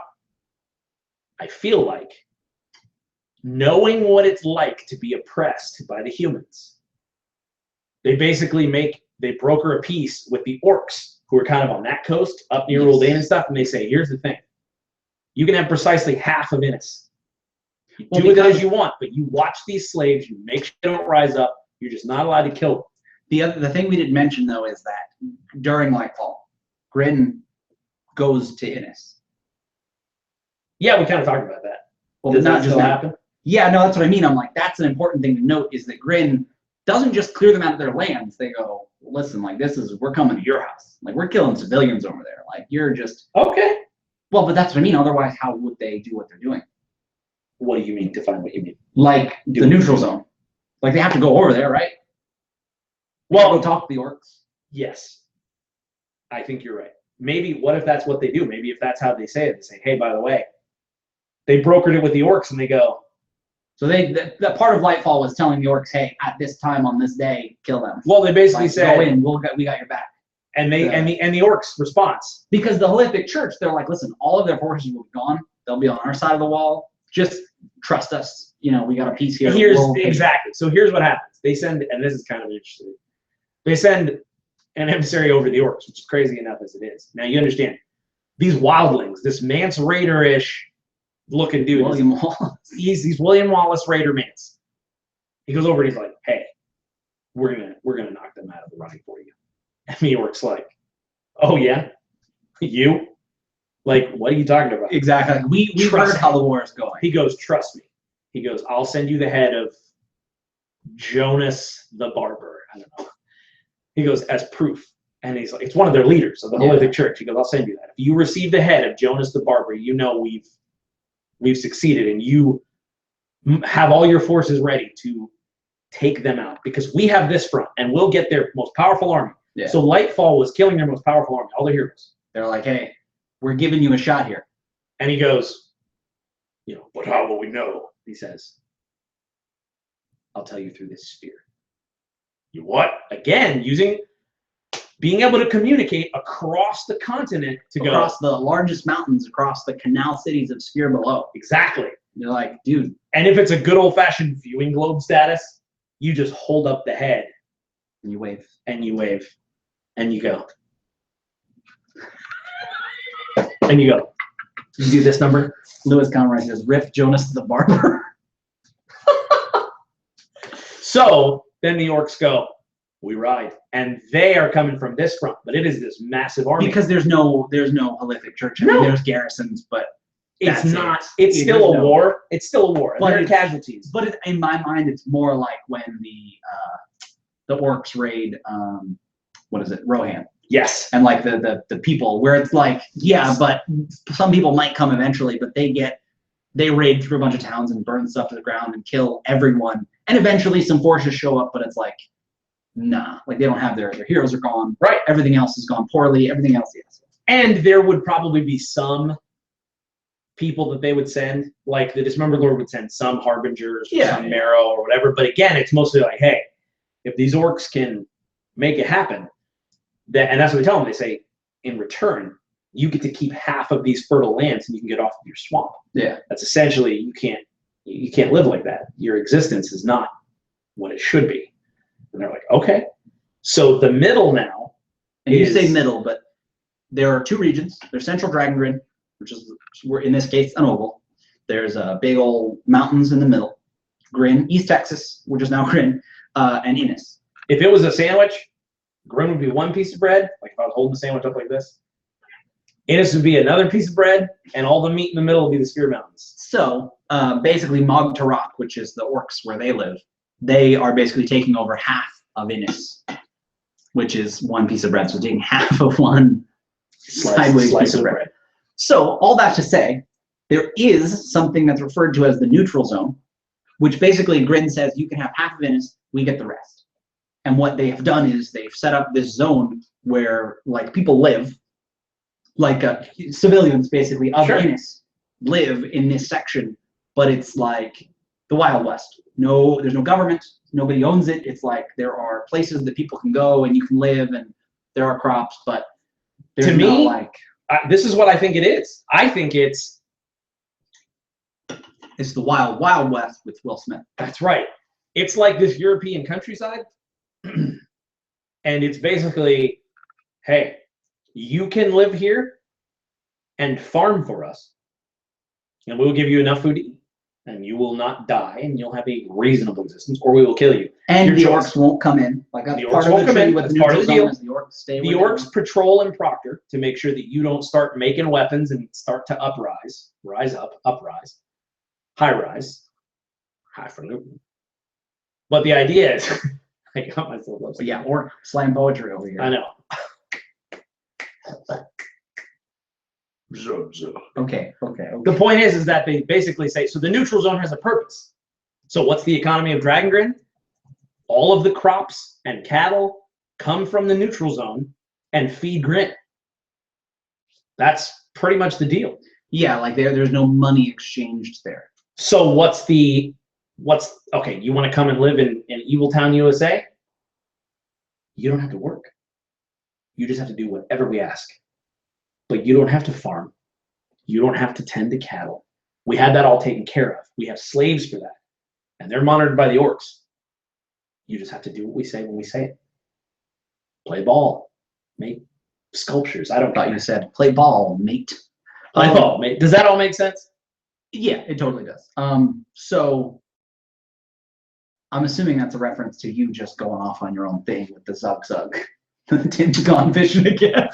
So Another important thing. Enough what? Yeah, it's old. Another important thing is on the other side.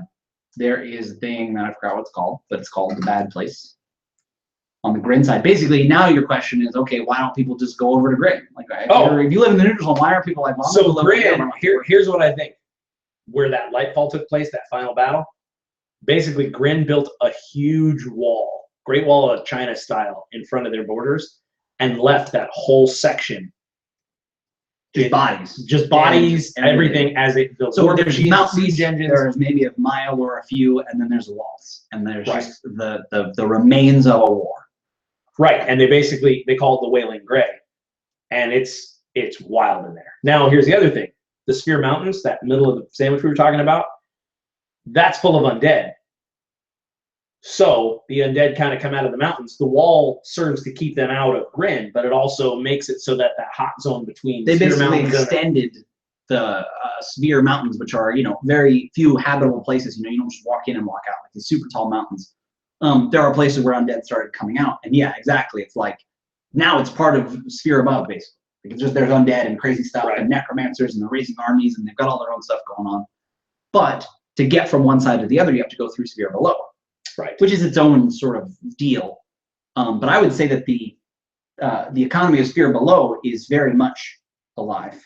Yeah, and they're doing stuff, and they trade with Grin, and Grin, for all intents and purposes, in that sense, are normal, and they send them food, and they pay money, and they make artisan goods, and because that's also how you get to me, that makes Sphere Below very important, because what is Sphere Below? It's this huge canal, like this canal region, like where all these different, like imagine a bunch of different canal cities, like 100 Venices, and then Default is in the center of that, or like somewhere in there. Basically, the way to get goods from one end to the other, there's no railroad, it's this river. So all these boats come through. Now, to me, that makes Sphere Below finally matter. Yeah. The goods from the slaves have to travel by barge into Grin. Exactly. That's also how your heroes sneak in. Come on. And exactly. I wouldn't say it's like a straight shot either. It's no. You go to this town, but basically it's not controlled by the dismembered lord, because he didn't mess with them. They weren't. Yeah, which there's a lot of reasons. I don't think we'll touch on that right now. Yeah, but the main thing being they weren't bad. You know what I mean? Like you said, they're important, and it's like he's not all about world domination necessarily. Right. So that is to say that the trade between there goes relatively well, but what you're saying now has very interesting implications, which is, what is money in Grin? If you don't have to do anything, I mean, I imagine people still do things, but basically they don't have to worry about, their whole days are freed up to create and do other things. So there are still things that need doing, and I think you still, okay, what if it is not necessarily money that's backed by gold, but it's, well, I guess it could be. The idea is that you earn. Well, usually in fantasy settings, the money is worth the weight of whatever the coin is. Right. So, you know what I mean? It's like, it's not so paper money. And this is going on. We've never talked about this before, so we're not economists and we'll have to look into this. But to me, my thought process is, with Grin, there's still things that need doing. They need barbers and taverns and all that stuff. But what if... And that's what I mean. That part of the economy is very well alive and capitalist, but people don't have to farm, like you said. So right. So to keep it simple, everything is a service job, because, well, kind of. But think of it this way: when was the last time you farmed? Well, I guess that's what I'm saying. Is like, yeah, basically what they've done is they've freed up so much time that the economy can boom. Correct. Because they're like, listen, food is almost free. It's subsidized by the government. Right. Huge air quotes. So they're like, yeah, go start a tavern. Because you have so much time, like, you don't have to go out and tend the fields every day and you go home and you're tired. You're like, no, like, but you have to buy the food still. Yeah, is what I'm saying. So the government owns the food, but you still have to work to buy it, is what I'm saying. Exactly. It's not like a free ride. But I guess like you're saying is the economy, I feel like, is so strong because people get to do whatever they need to. Not everybody's rich or smart enough to do that, but the idea is, like, yeah, there are taverns and they do really well because everybody has money, because everyone has relatively easy ways to make money as long as they're good at something. Right. So like for instance, I don't know the way granularly, except for like my wife's family are actual farmers in Indiana. That's how they make their living in real life today. the farmers sell their goods to larger distributors who then distribute it to supermarkets. They just cut out the middleman. Yeah. The slaves basically give all the food to the dismembered lord. So it is government subsidized. But if you want to open a store, you still have to have money. Yeah, exactly. And pay for the food. And so it's like the economy is really the same. Well, but as it would be anywhere else. The difference is that people, I guess you could farm yourself, but I guess what I'm saying is I feel like it would be better because it's more stimulated, because people they still have to make money and work jobs, but because those jobs aren't farming for 12 hours a day, and the jobs are more like, for some people, cushy, you work at a tavern, or the idea is it's a little more like a utopia in economy, because people have more money, and that means they spend more money, which means everybody has more money. You know what I mean? There's no like, so like America in the 90s. Yeah, like that's the idea, is like you said, there are so many imports that people can worry about. And again, there's tiers. I mean, there are people that are poor, they don't have money. It's a highly capitalist society in that sense. That makes sense. But the idea being that the people that have money can make art. They're like, no, I spend my days painting because I'm rich. So I can sell those paintings and then I make more money. It's like, sure, and that makes sense. It's basically they've cut out the part where everybody has to labor hard, hard labor. Doing things that they hate. Yeah. Now here's the crazy twist. People and terrible things. Well, the crazy twist is that every once in a while someone just goes missing. Yeah. And you're not allowed. You just don't ask questions. And like you said, it's not every once in a while somebody they're like, hey, we need him. Like, what do you mean? Like, we need you to deliver to so and so. We need you to deliver Jonas the Barber's brother to us tomorrow. We're gonna show up, and if you don't, we'll kill you. Yep. Or worse, we'll just kill your family. Yeah, or we'll leave you alive. Exactly. Or, and this is touching on tone a little bit, or your business will no longer be there. You will be blackballed, or it will be burned down, or some sort of threat. Like, listen, just terrible stuff. The government is going to come in and wipe you out if you don't just do this one terrible thing. So it's a loss of control. Yeah. So there's a lot of really good comments. So Gamers Theater says, so as far as Grin input, let me scroll up and see if there's like other ones. There were a few. So somebody mentioned orcs. They said, how about the orcs were leftover tools used by the Titans? So the important thing about the orcs is we did a whole damage reduction on them. We talked about where they came from.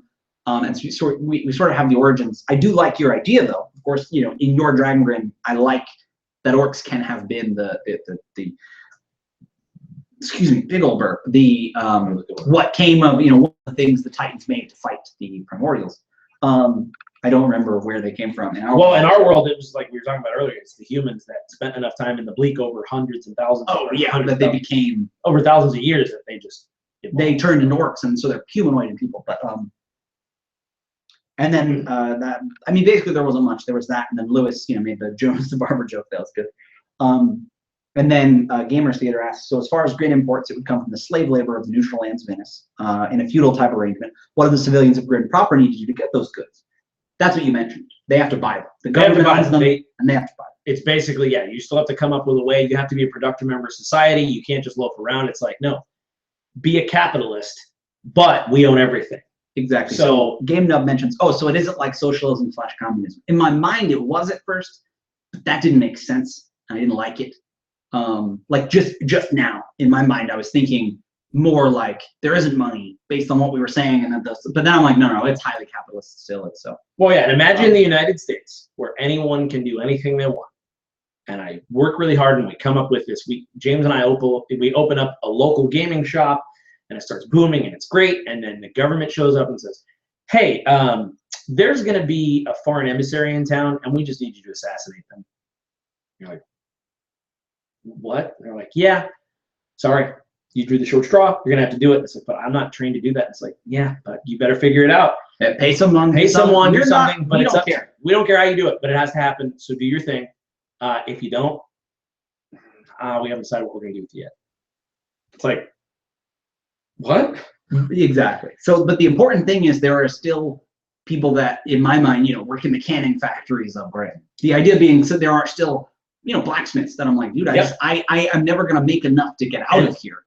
There are still tiers. There's lower class, middle class, upper class. But the idea is, because there's no farming, while there is a lower class, it's like, but we would go to the bank and get a loan, and we would do well because the economy is doing relatively well. So people would come to our store and we'd be able to pay off our loan. You know, it's like the American dream.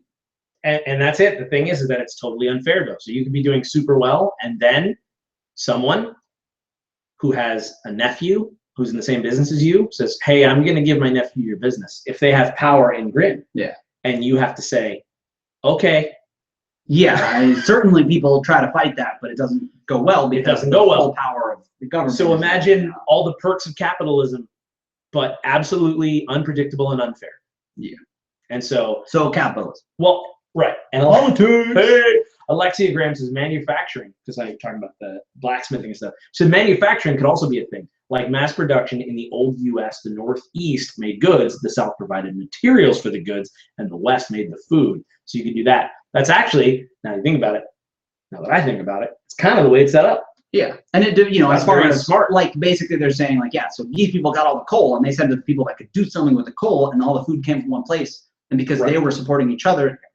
So it is very much like that, where it's like, that's how the world works right now. And so the manufacturing would be done in Grin. That's where like the best blacksmiths are, the best doctors. The doctors don't manufacture things, but you get the point. Enoch says, hey, Tim, I just joined. What did I miss? Like 2 hours worth of world building. And like, I would say 1 hour of world building and 1 hour of world explaining. Because a lot of times we give a lot of context to add more movie. Which I liked though, because you and I talking that through made Lightfall and all that stuff way clearer in my head than it ever has been. Absolutely. I liked the idea a long time ago that money was very hard to come by. Yes. Scarcity. Scarcity, Tim, don't forget to talk about scarcity. So here's the thing though, not in Grin based on what we're saying now. Money is now like, well, no, I mean, it's a basic capitalist economy and that's not a problem. But certainly in the neutral zone, they have to do something. You know what I mean? The neutral zone, it's not just farms as far as the eye can see. People still live there and they do other things. They can't make weapons, but somebody has to make the farming implements. And they could get those from Grin, but it's the sort of thing where I imagine the neutral zone has its own internal economy, but it's not governed. Nobody says you have to do this or this is how much we tax you. It's like a big prison economy. Yeah, they're like, we just take your food. Like, do whatever else you want. There are taverns and people pay money and people, some people still need monsters cleared out of the, you know, there's like goblins that are raiding the neutral zone. And the dismembered lord's like, listen, as long as you give us food, we don't care, but we're not going to go over there and squash goblins. So they're not supposed to have weapons and stuff, but occasionally, you know, people have weapons. And here's the thing, because then there's the peacekeepers. Dude, I thought this would be cool because I'm a concealed weapons holder. Like I have a concealed weapons permit legally.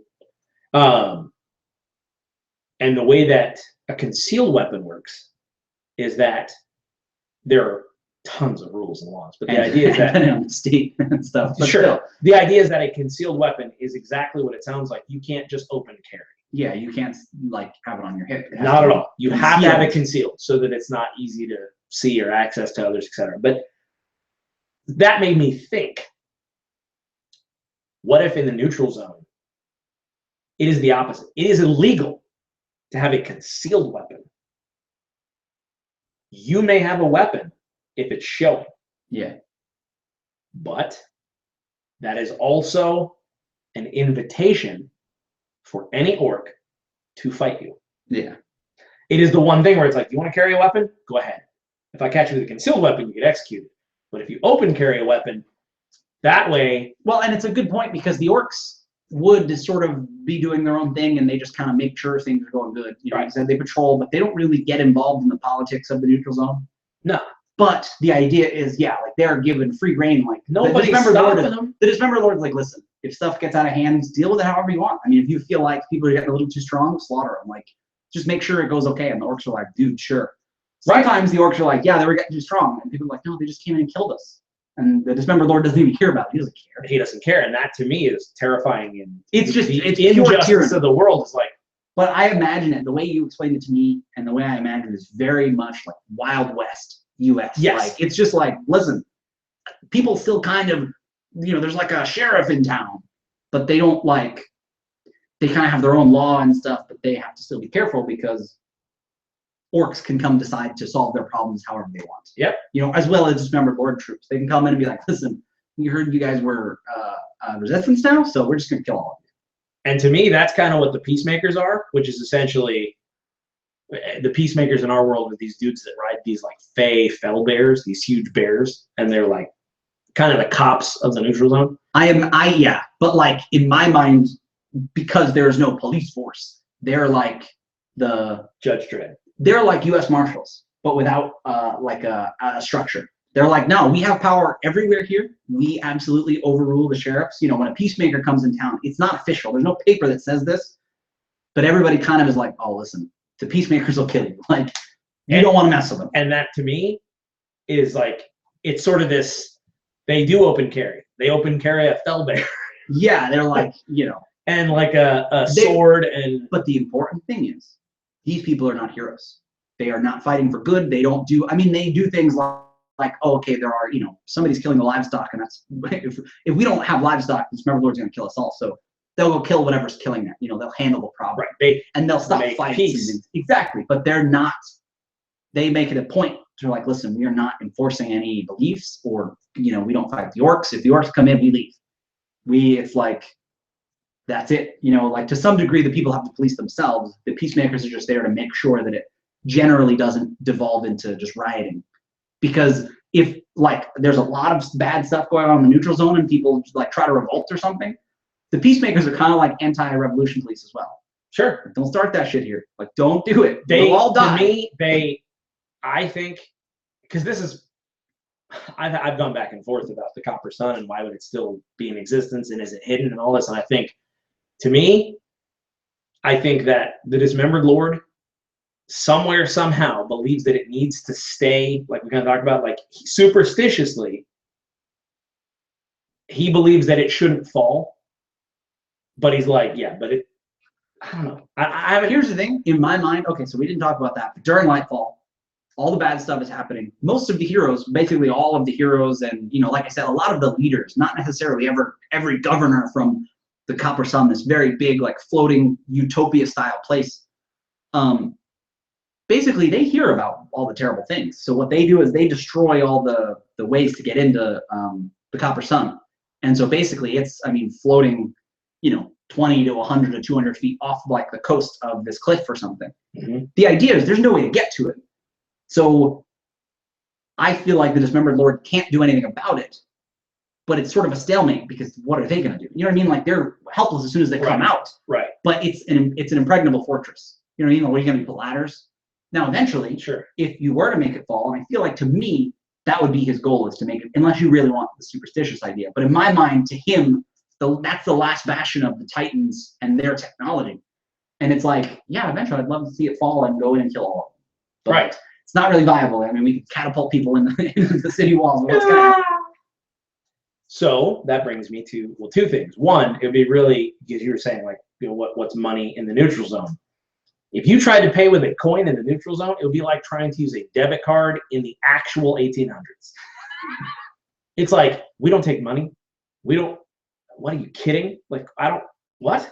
It's like that foreign. Like, we don't have money here? Yeah. So maybe it is straight barter or food. See, I feel like they would have to have something. Now, it could be food, you know, it could be bottle like caps. Bottle caps. Plot baby. twist. This is 100 years in the future. So actually, I guess the thing is uh-oh. I don't know what people are saying stuff. Well, it says my YouTube stopped working here. The stream is cutting out. I hope it's not ours. I hope it didn't cut out on us. I like to think that everybody would have said that, right? I hope. Somebody did say, what if food is the default money and coins are rare for them? Oh, cool. Game Nub quitting again. Oh, dude. Same. We said the exact same thing. He said, what if food is the default money? And then he says, coins are rarer, more rich folk money. So to me, I think in the neutral zone, well, I don't know. I just think it's cool. Okay, even if it's, maybe they'll accept it, but it's like, are you kidding? I guess that's the thing. In my mind, maybe that's how it is, but that's how it is for bigger coins. If you get your hands on a gold coin, they're like, you know, it's going to a convenience store in New York and paying with 100 for a water bottle. They're like, no, I'm not going to change this. You can't pay with that here. Again, I was joking, making a Fallout joke. In the currency in Fallout are bottle caps. I was joking that 100 years from now, there's an apocalyptic war and it turns into Dragongrin, but I'm done. Especially once it's explained. So, and then Gamer Theater said services rather than currency. the thought crossed my mind, but because of the style of the neutral zone, it'd be difficult for, you know, like, what would the Peacemaker pay tickets? Like, here's one free. You know what? Here's here's when I one started free thinking of it. ticket I to- started thinking of it in my mind. What do we pay people for? Services. Their time. Okay. You get paid per hour Exactly, or per yeah. year. Yeah. You essentially owe service hours, and maybe that's how it works in Well, Grin too. That's the thing. That's true, but like then we're becoming like, well, we basically have to come up with a form of government, and we've seen that kind of basically like the part of the reason we're skewing toward capitalism is because it's a little simpler. No, I'm saying in the neutral zone. No, I I'm did aware say of in it. Grin, but okay, so here's how it works. Okay, whenever I come to a place like this, what I've really learned is zoom in and pretend like you have to live in this system and how much it would be awful. I have to work every day, 7 days a week. I have to work until I'm so tired that I pass out. The way I pay you is I'm like, hey, you do this for me. You do X amount of hours, and I owe you X amount of hours, whatever I have to do. Yeah. Because you're like, hey, I need help with this. It's outside of the normal work, but I need somebody to help me with my barn because it's leaking, and no one's gonna help me. You're like, all right, you know, I'll give you 4 hours. Yeah. I mean, it doesn't sound as fun to be like, No. I'll pay you in 7 service hours. No, and I got you. I guess the thing is, to me, But time is money. okay, to me it would be both then. Some people would have money, but it's like if you like some people don't get paid. Like you said, you're like at the end of your workday, they don't give you money. They are like, listen, yeah, we traded or something. You know what I mean? I think at the end of the day, if you do your job, you basically get food. Well, exactly. But I guess what I'm saying is like, okay, and this is, I mean, part of the problem of like communism is if everybody trades services, the problem are like there are, listen, don't even talk in the chat about how bad I have the idea of communism and what it's about, because this is not what I want to talk about right now. But communism has a few problems because not everybody has a marketable skill. Right. That's totally Grin. Like So that's how about- Dragongrin. Like, listen, some people they don't work. You know, I'm that's gonna give it, you 4 sorry. hours of ballerina dancing for your crops. Part of the other problem is, it's like grossly simplifying. The idea is somebody has to keep track of it all. And then if that's their job, what do they do? Who are they trading? Like they're kind of trading everybody. And there are a lot of little things that come up. Now, I'm not saying that means it's impossible. Sure. Like you said, that very much fits this terrible style. But I think if you just Boom. supplement that with money. No, that's what it is. It's money. It's just money, but in the neutral zone, that's what Well, it's like. that's the thing. It's money, Neutral but some 10. people trade hours. You know what I mean? I'm like, it's reasonable to say that. But they trade hours for money. It's basically, Sort of. yo, here's Well, what if you just call it neutral 10? yeah, I guess You- that's you- what I mean. In my neutral mind, 10 it's a in the very neutral poor area. So, like you said, if somebody comes in with a gold coin, when they Right. walk out, they're getting their throat slit, and It's like somebody's going to find a way to fence that gold coin. That's 1,000 neutral 10. Exactly. And they might just say like 1,000 10. Like they just say like, hey, it'll cost you a 10. Now, A tinner. yeah, got him. Let's look up 10 because if it's some kind of high, oops, I know. 10, I was going to say we can just come up with a different metal. that's fine. It's copper. We'll call it- Copper and Dragongrin. We'll call it Taxpayer identification number. yes. So, We'll call it aluminum. as you look into whatever you want to look up on the internet, the other thing I will mention is this is all central Dragongrin. So Grin is what we talked about. The sphere below is a capitalist money society. That's just normal. Like I say normal, but I mean like relatively okay. They're poor, like again, tiers, classes. The neutral zone is very, very, very poor. There is only a lower class. But other places, there are other places that people live. There's Varnholm, and there is Islay, and there is other places that I can't think of. Heiko, what's it called now? Kyojin. There are a lot of other places, and we're not talking about that quite yet. But their currency, they will largely be probably capitalist style, but with a ruling class, things like that. But we don't necessarily have to go into that. Sure, I was just looking to make sure tin wasn't some kind of like difficult to make metal or something. Oh yeah. I don't know much about metallurgy, but I'm just thinking whatever it is, whatever the metal is, it's like. Well, it's the a other thing cheap is some thing. people just make up a word, and that means this piece of cheap metal. You know what I mean? So it like Okay. doesn't have to necessarily like money in Numenera is called shins.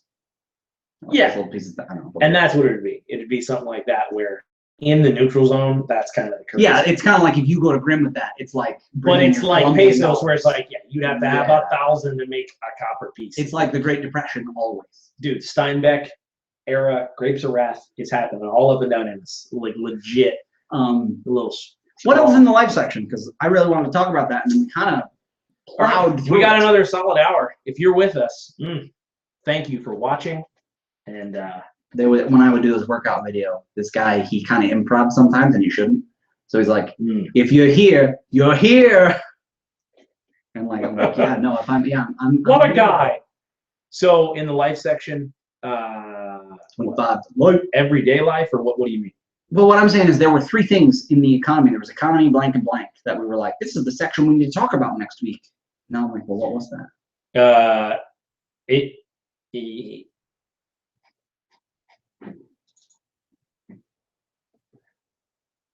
Magic, cosmology, deities and religions, dominant culture, traveling, money, trade, commerce. That was it. Money, trade, commerce. Okay, that was all of that stuff. That's cool.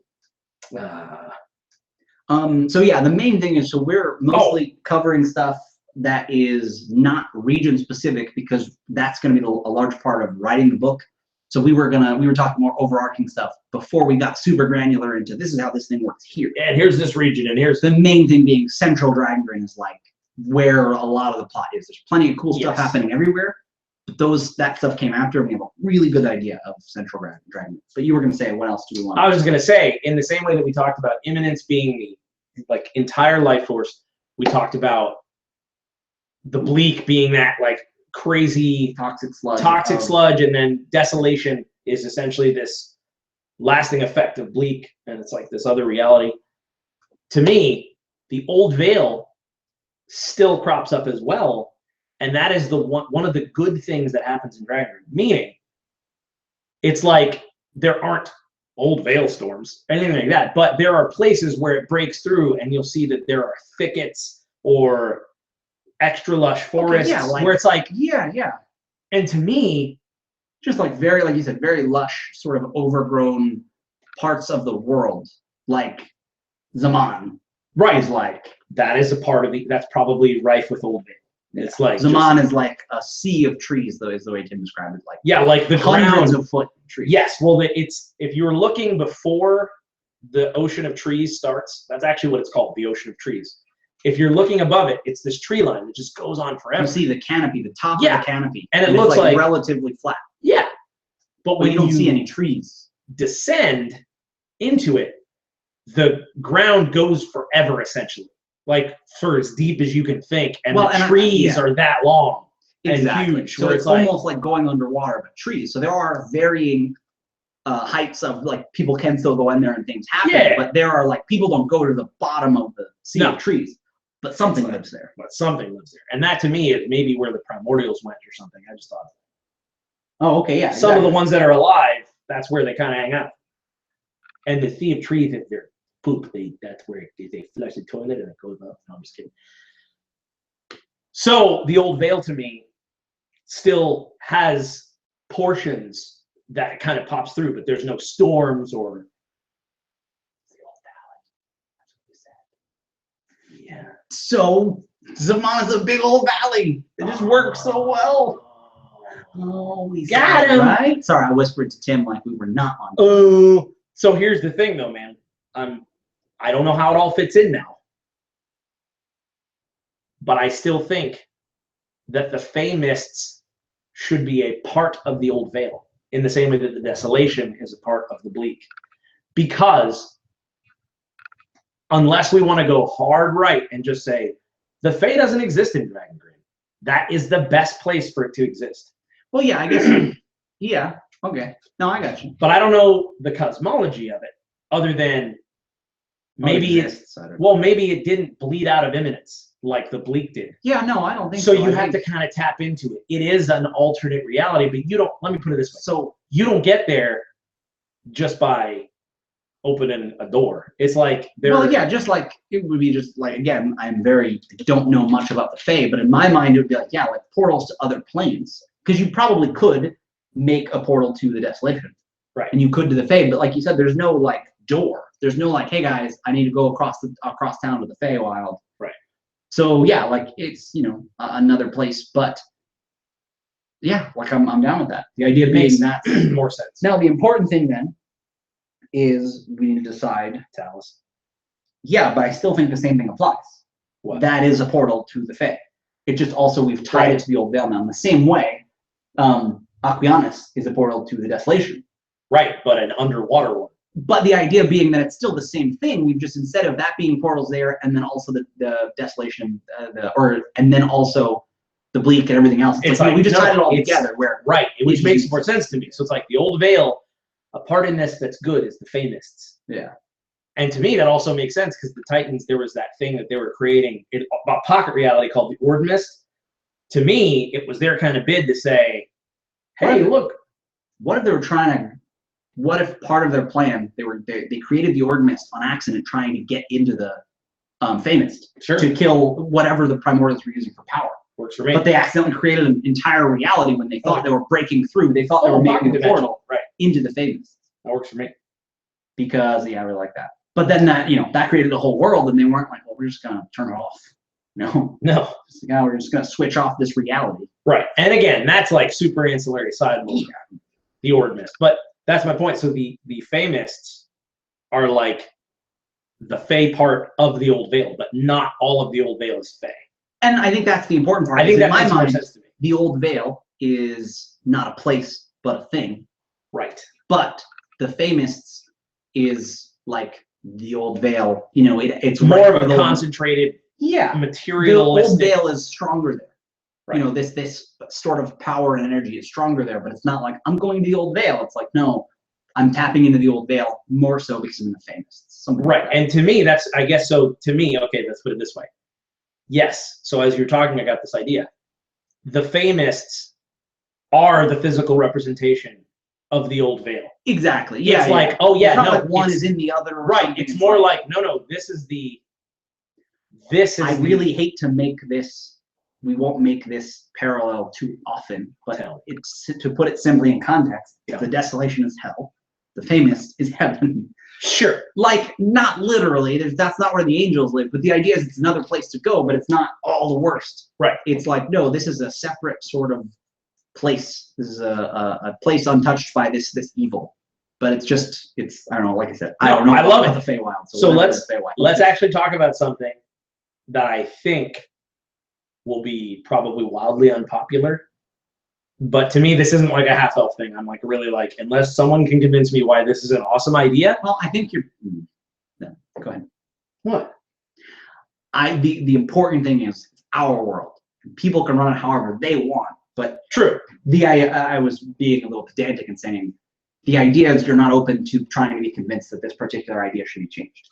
Well, unless I'm missing something big.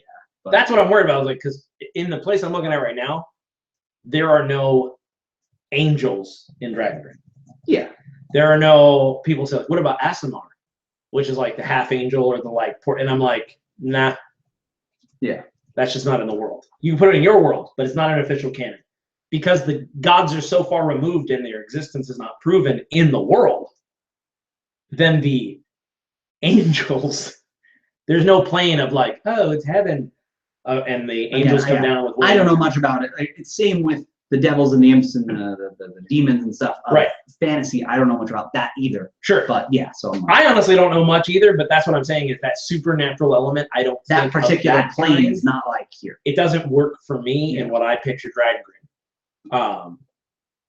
It's more like, I like the idea that the devils and the demons come from this other dimension, but it's not necessarily a hell dimension. Yeah. You know, where it's like fire, but it's brimstone. Right. So there's not like a heaven per se with Aasimar and blah blah blah. So that's my thought. Yeah. Oh, that was the thing. Oh, that was the thing you were okay. What? I was waiting to get to the thing that you were like, I really feel strongly. No, that's it. I don't think that there are winged like I land and it's like. All right. So what else? What else we got here? Go to all right. I have the thing open. Game Nub Quinn says, I've never liked very present angels. Devils and demons I like because they aren't going to help the PCs. That's actually a good point. Yeah, that's... Deus Ex Machina. We did a long time ago, we did a interview with, do you remember her name? She was an author for... Erin M. Evans. Erin Evans. I bought one of her books, the first one in a series. But it's all about, a lot of it focuses on these tiefling that accidentally becomes a warlock, if you can believe that. And... so it deals a lot with the You'll never believe what happens next. It deals a lot with the lower realm, and it was very much like it's like its own world of conflict.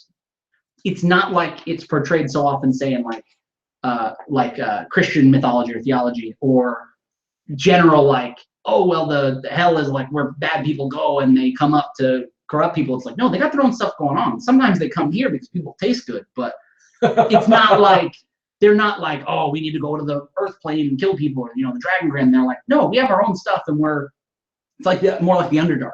Trust me. It's like, no, they got their own stuff going on. Sometimes people come out, but they got their own. That's where they live. Right. So there's one other thing that I want to talk about. I think it'll sail us right into 6 o'clock. I don't know how to make this happen. I don't even know if it can happen, but I have a wish. And I don't know if it should be a stretch goal within this book. Okay. Because we've gone back and forth and we're like, no, we shouldn't do that. But I'm like, but I don't know when we would be able to do it again except for next year, and I don't want to wait that long. What if each region, if it's a stretch goal, because I think we can write it fairly well and quickly because it's not as much. Is this a really long bid to change the template? No. Because I will smack. No. Not at all. He's lying. No, at the end of each region, well, let me not say the delivery method, because sometimes I muddy up the waters by saying how it should happen, and then people disagree with how it should happen, not that it should happen. I want there to be, sooner rather than later, like if we can with this Kickstarter, some sort of monster book. Yeah, we all want that.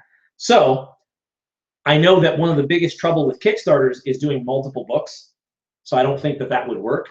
But what if after each region, there was 7 to 10 regional monsters specific to the region? Here's the thing.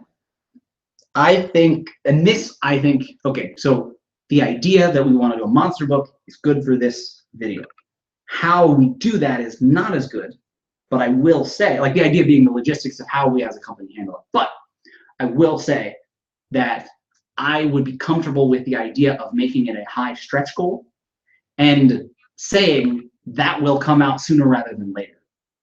But the idea being, we're not saying it's going to ship with this book, because this book will be mostly can you do that? Well, yeah, you can say, hey, you'll get that. Like a good example is Shovel Knight. That was a Kickstarter. People Kickstarted that and it was released, and then I just bought it later. And then like a year later, they were like, hey, remember that expansion we promised? It's out now. And then 6 months later, they're like, hey, remember that other expansion we promised? It's out now. The idea being, people could fund if we get enough money, if we get past whatever these goals are. Again, that's all the stuff we're not going to deal with right now, so we have no idea. Sure. The idea is we could say, hey, the next book that we do in the rotation, which would be, a little while, but we're like, hey, basically you would be helping to pay for the monster art for that, and you would, at this tier or whatever, or if you reach the stretch goal, everybody here will get it.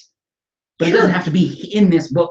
Oh, dude, so that's we're not great. trying to pack more stuff in. So then, okay, I used to work for an advertising agency. We had goals. After the goal, there was actually a thing in the pay structure called a super goal. Seriously. If you went beyond your super goal, there was like X percentage, and it was called a blooper mega goal. No, we would jokingly, because there wasn't actually, this wasn't there wasn't another one, but it was. Well, no, but the sales manager would say, if you can hit like X percent more, I will personally make sure you get paid X more percentage. So we would jokingly call it blooper goal, because it was like ridiculous. Yeah, like nobody's gonna reach that, but if they do, they promise they'll. And one time, all of us hit blooper goal because of some event, and it was just awesome. So we were and the managers were like, "We're removing blooper goal."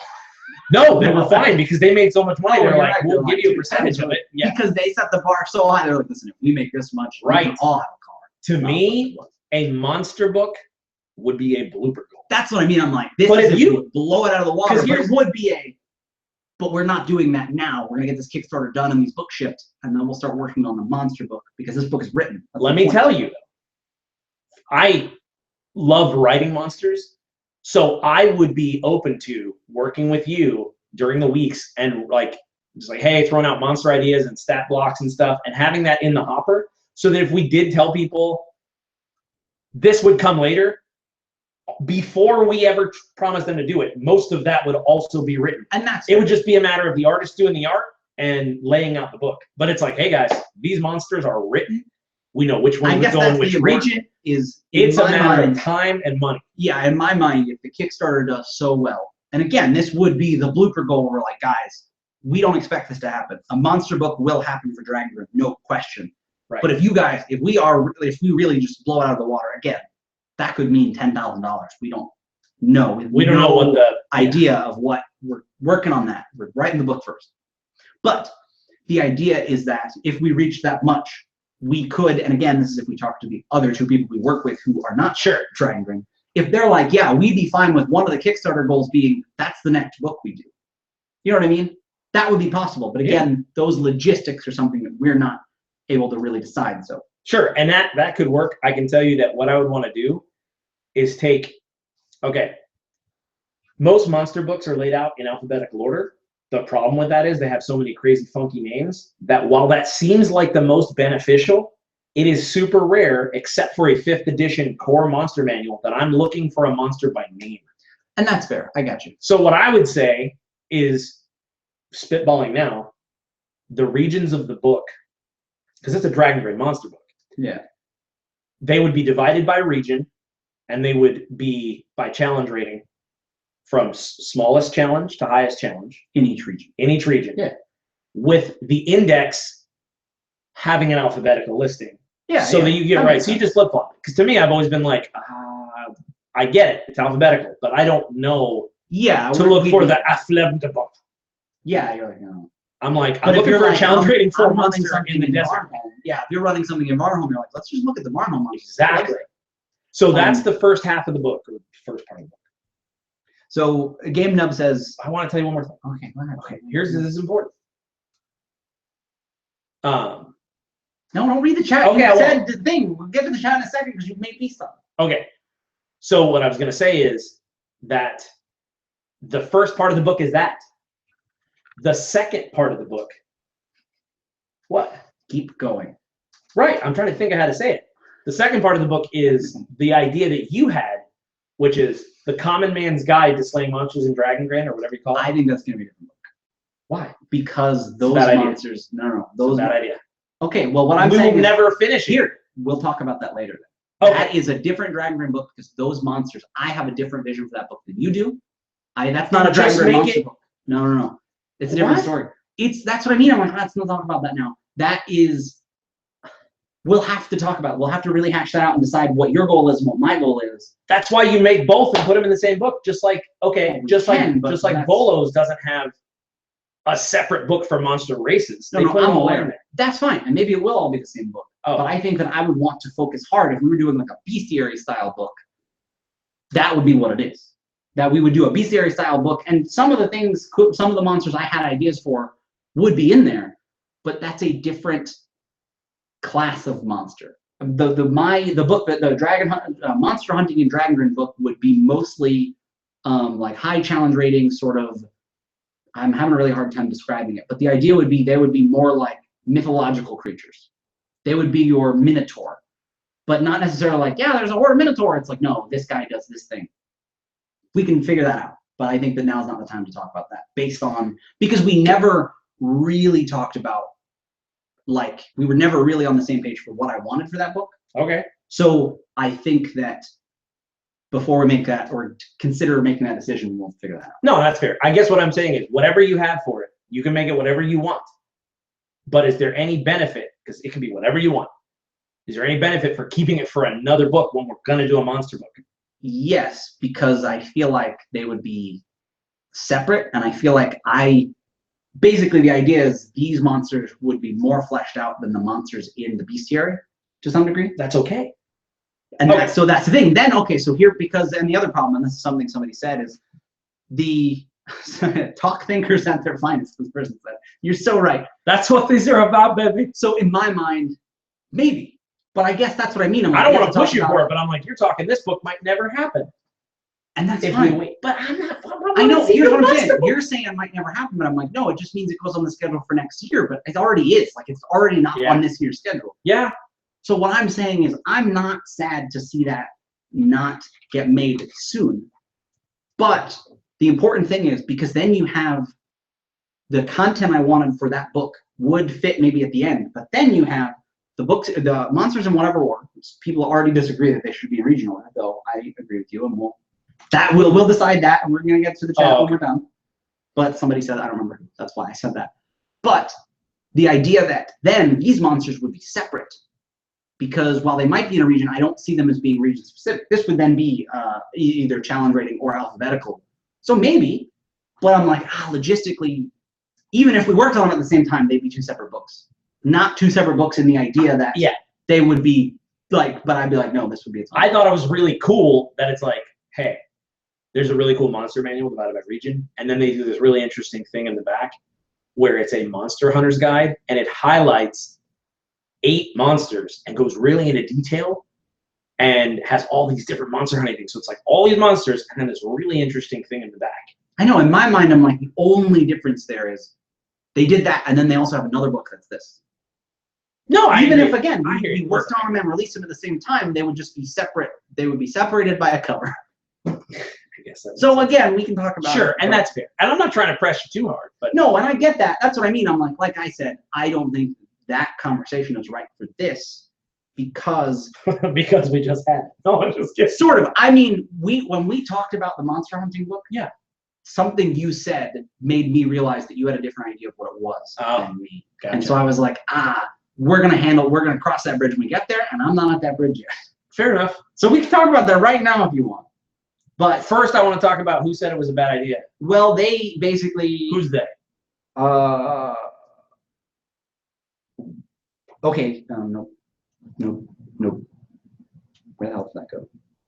Somebody said their feed cut out right as you said. You'll never believe what happens next. That was. That's phenomenal. Who the hell said that? Okay, Game Nub said, listen, I get the region thing. I really think you might want to do alphabetical order with the index showing the region. And that's the thing. In my mind, to me, we will see how it goes as we write it. Sure. Because I also totally see that reasoning. But part of me thinks that that reasoning is very deeply steeped in how it was done before. And I think this is most important. I don't think we're going to be doing monsters that are already in the monster manual. That is actually a really good point. Is there won't be goblins in this book. The reason why, hell, there probably won't be orcs in this book. Basically, well, and maybe publishing in the Mug to Rock section there would be, but here's the thing. That's the thing. In my mind, we're using the OGL here, so anytime we can lean on not like rehashing something, maybe the orcs were a bad example. But I get what you're saying. There's not going to be goblins. There's not going to be like certain things that are like no because you already have that. Here's what I'm saying, and I get what you mean. Game Nub asked if Tim was going to fight you. No, he's just going to convince you. Trust me. No. But they said also, what about monsters live in multiple areas? And we can get to that too. Okay, so here's the thing. I mean, that's easy. This is my reasoning, and I'm obviously open to suggestions here. But here's what I find: when you're flipping through a 5e monster manual, you're flipping to the pages of the things you know are in there. Or you're like, what I do, I want to find the pit feed. I flip through and go, oh, that's cool. Like to me, when I use the monster manual, unless I'm looking for something, I don't really care that it's in alphabetical order. I'm just flipping through. But it explains why I usually run games with monsters that are between A and P. They never get further. I'm like, no, that's cool. So if you know what you want to use, you already probably aren't using our book. That's a good point. Okay, that's a good point too. That's something to think about. The other thing is, because I'm open to it, but here's how I come up with monsters. And I know there's reskinning, but I have a desert encounter. What do? You flip through the book until you see a picture of the desert. Or you look up the environment and you kind of see. I feel like it's important to mention that this is a very much a style and personal question. We are not saying that this is the way that other people should do it. No, this is how I do it. Based on how we do it, this seems like. I even lied. I look at, well, it's a mixture. I need to go, okay, because I can reskin anything. So really what's most important to me is the challenge rating. Yeah. Because in my prepping, I need, okay, here's my challenge. I need this challenge rating. All right. So I go and I say, all right, I look and I try to find what is the challenge rating. What are all the challenge rating 4s? Okay, this one. All right, that seems grasslandy. Let me go there.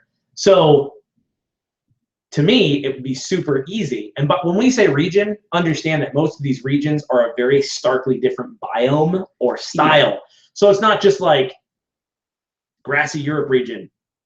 These goblins, it's the other thing very specific to a tone and feel. There are Jahar, mostly desert. Deserty stuff. So your mummy sort of grassland. Right. So the idea would be again, these would be monsters that are mostly specific to a region. Like I said, we won't be doing the goblins or the, we're largely, unless it's a really cool monster, we're not going to be like, listen, instead of rust monsters, we have this monster that's also like kind of a cool challenge rating 3 thing that does this. Crust monsters that dissolve bread. Or just stale it and make it stale. So the idea will be these monsters, I don't imagine it will not be a monster manual in length book. It will be more like, hey, here are some cool supplemental monsters on top of the monster manual that go in. Here are the ones that, why there are these crazy things. Right, like those things could be anywhere, but you'll largely find them in Hawaii. They've migrated. So another important thing to mention will be, in my mind, and this is part of our reasoning, people will be using this book with Dragongrin. Now that may be an assumption that is incorrect. Or the other thing is, there are 2 other people in our company that when we say this to, they may very well say, well, what about this, this, and this? And we go, right. Similar to how you folks are, you smart folks are. So again, we're not saying that we're convinced, and you're bringing up good points, and that's part of the that's why we're doing the stream. See you, Lois. First, like Tim basically said, his first instinct is that's how we want to do it, but we have seen books drastically change, both from beginning to end, and in the last week. So there's no guarantee that. So here, let me paint a picture for you. You're running a desert game. I'm going to paint this picture. No, what if you say, okay, hey, I'm running a game in the desert. You could flip to the Jahar section, which will very clearly be, I almost say, thinking out loud, it would be like by biome more than it would be by region. And somebody mentioned, instead of a region, it could be by terrain. And the idea is, we are doing the Star Wars, where most places are, like you said, one kind of biome and type of terrain. It's not like we have this really big landmass. I'm like, well, it starts to get hotter here, and over in this, it's like, it's a little bit simplified like that, both for us and for you. Right. So that it's like, listen, most of this area is just really cold, or most of this area is infertile, or whatever, swamps. Right. In an ideal situation, you have Dead Man's Guide to Dragongrin. You love the book. You're like, I'm in Jahar. Okay, boom, and then you could flip to the Jahar section. You're like, now, I understand that for people who just buy that, they're like, I don't know what an Hawaii is. I don't know what a Jahar is. So the simple answer to that would be Jahar, the desert region. The point is, how cool would it be to be able to flip to a part in Greyhawk or Faerun and have the challenge rating from quarter challenge up to the challenge rating 15 in that region, and have them kind of interconnect and have the, so you could go, okay, this is your level 1. Because the other important thing is, we are not dropping the alphabetical idea. You can still. No, it would be, well, are we? No, you mentioned it. Because I was saying by challenge. Oh, yeah, no. So the important thing is, we are taking what most people do and flipping it, but you'll still be able to look at all of them alphabetically. There will be an alphabetical index. Because some of these will only live in one region, or they're very specific monsters, the idea is that that's part of the reason we're doing it, is because these would be monsters unique to a region, not like a rust monster you can plop anywhere. So it will be more helpful for people in Dragongrin to do so by region, but people that just want it alphabetically still have the index. They still have the index. So, because I think it would be really cool to start out with your challenge rating half for your level 1 people, and then your higher level up to like your challenge rating 20 stuff, which is like your big monstrous evils of the realm, all in one region, region by region by region. I also would love to put some layers and stuff. That's also another benefit of doing it by section. You're writing the books together, so you have in the Dead Man's Guide, we can list out some of the dungeons and some of the threats. You tie them together so that you just, even if there's not necessarily a map per se, you can write like, this thing's lair would look like this. This place in Dragongrin. So you're putting a monster in a lair that exists in the book. And so that's the thing, is those are, basically our arguments for it. Just as we're going forward. So Rob, real quick, the idea was, we want to make, if we make a monster book, we wanted to do it by region in challenge rating order, which means they would not be in alphabetical order, except for in the index. And then we were going through the reasons why. Some people disagreed reasonably, because we're kind of changing the way things go. Super fair points. But it will depend, I think, on how many monsters there are and some other factors. If we do start to realize that, man, a lot of these things are in a lot of different regions, this is beginning to break down. To me, I would think that that's where each of the monsters has a breakout box or something in the bottom where it's part of every monster, which is other regions this monster can be found in. Well, yeah, but I guess what I'm getting at is, or popular climates. The idea is we have not even started docs for this book. We haven't even started the tiniest little things of writing it. So this could be the first thing that changes. I may have a folder. Probably. That's not important. That doesn't even count. I super do have the name of the book, and I have several. What's the name of the book? You want to hear? You gotta find it? Yeah, it's right here. I bet you were gonna say it out loud. I am. Okay. Monstrum Aeternum. Creatures, Constructs, and Monstrosities of Dragongrin, Volume 1. Boom, baby. Kickstarter. So here, let me paste that into the chat. It's got double question marks because we don't know what number. Delete those. Nah, they get the full. You get the full thing. Grinning Critters game that said he seemed sad we had an actual name. He goes, oh. So there is a folder on the drive with probably 10 or 12 monsters in there that are just rough. And here's what my thought was, when the regions are done and we know this many in this style, I thought you and I could sit through and kind of see which mechanical idea fits the region and then skin it for desert or skin it for... That will be making up monsters. That would be pretty crazy. But I thought that sounded cool, the Monstrum Aeternum, which basically just means like, it's like kind of fakey Latin to it's gonna be great. Monsters. It's gonna be great when people try to find it on the internet. Nah. Because you made up words in the title. No, it's okay. It's really cool. No, we'll just own that phrase. That's true. Low. Yeah, Grinning Critters is perfect. So, Grinning Critters. Is there anything else you want to talk about?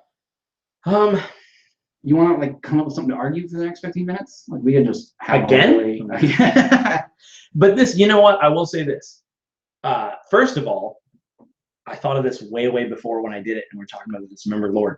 I like to put treats in these videos for anybody who stays watching till the end, or just shows up now, which is fine too. But I thought, I was like, shreds of the bleak, like bleak ribbons. And so I think the words let us know that you watched this whole stream by commenting on the YouTube video when it's done. Bleak ribbons. Oh, Josh asked about the ETA for Kickstarter, and I totally meant to come back to that. I totally forgot. But that'll hold because somebody else mentioned it. Okay.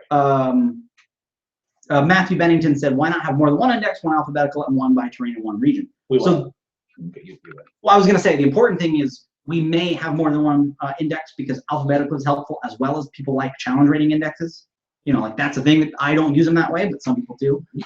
That very, very well may be a thing, but the important thing being the difference between what the order the book is in versus what order the indexes are in. But we will try and make sure that we have the indexes that are helpful and make sense. Yes, if I had my way, like we said, the way the book would be set up would be alphabetical by region or biome, whatever.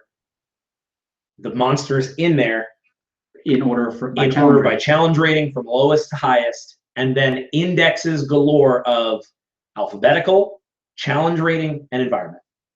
Yeah, basically, all ways to look these things up. So that you're like, oh, because even the environment table would essentially just be a listing of the desert. Yeah, exactly. But anyway, so that basically everybody gets a thing that they're easily Right. But the way that I prep, that would be a dream, because I'm like, oh, let's go to the snow monsters. And then you just have them from challenge rating low to challenge rating high. And Game Nub brought up an interesting point. He said, the idea is more about how the monsters are ordered page-wise, as long as they have indexes. He says, I know the book will be usable. I'm actually assuming you're a guy, and I'm sorry. You are a girl. But they said, I just haven't had my preference changed. And that's fair. Like I said, I think it's very important that I use the monster manual like no one else I've ever met. And that's the important thing. Same here. Is we're basing this on how we use it, and we may be in the minority. Yep. But by the end, we will, both with public input as well as input with other people, we will, be doing our best to make sure that the book is, the most useful for everybody. But ETA on Kickstarter. So, this is the next book we're releasing after the one that's currently being worked on now. Yes. The next big book. So, this is all going to be rough and subject to change. We'll put it that way. Campaign Master 2 is the book we're working on right now. We are currently in the writing phase, and we are very close to the editing phase. I want to say we have a few more weeks. We have roughly 4 weeks, I think, something like that, left of that book when it will be released. I don't know of the exact release date, and we haven't announced one in case, because this book is getting huge, Right. and we're making really great progress on it, but we really want it to be what Campaign Master 1 was for the world, but for the story. And I'm so excited for how it's coming out. But that is our first big release of the year. Then we have some plans for some smaller releases. We say smaller, but it's still gonna be like 60 pages, but Campaign Master at this point is pushing 200. So smaller release, that's gonna be, you know, instead of like 6 or 8 weeks, closer to maybe 4 or 5. We're not sure on that. But then the next book we'll be doing, as of today, will be A Dead Man's Guide to Dragongrin. Correct. What that means when I say we're doing, Tim and I are clearly working out a lot of stuff about the world. We have an outline. We will meet with the other 2 people in our company, Barker from Be a Better Game Master and Matt from the Fistful of Dice. We will say, hey, this is the vision we have for the book. Principal writing will start, and then Tim and I will have some stuff, but we will start filling stuff out. And Barker and Matt will be helping us, but we'll be writing a lot of it. That'll take a few weeks, then we'll edit it, then we'll lay it out. Yeah. Around the time, I think that we're starting layout, which I think now we have slated for about 2 weeks, we're gonna start the Kickstarter. Because the idea is that the Kickstarter is going to help us get more art. The book will be like mostly written, and we'll have an idea of the layout. But the Kickstarter will be, you know, we have a budget for most books, but our books are getting really big, and we want to be able to make this the coolest book we can. And art is very, very expensive. So that will be when we start the Kickstarter. So as of now, you're looking at 10 to 12 weeks tentatively. From now? From now. 10 to 12 weeks to when the Kickstarter starts. All right. So if there's about 4 weeks left of Campaign Mastery, and we used to be able to do that in Windows.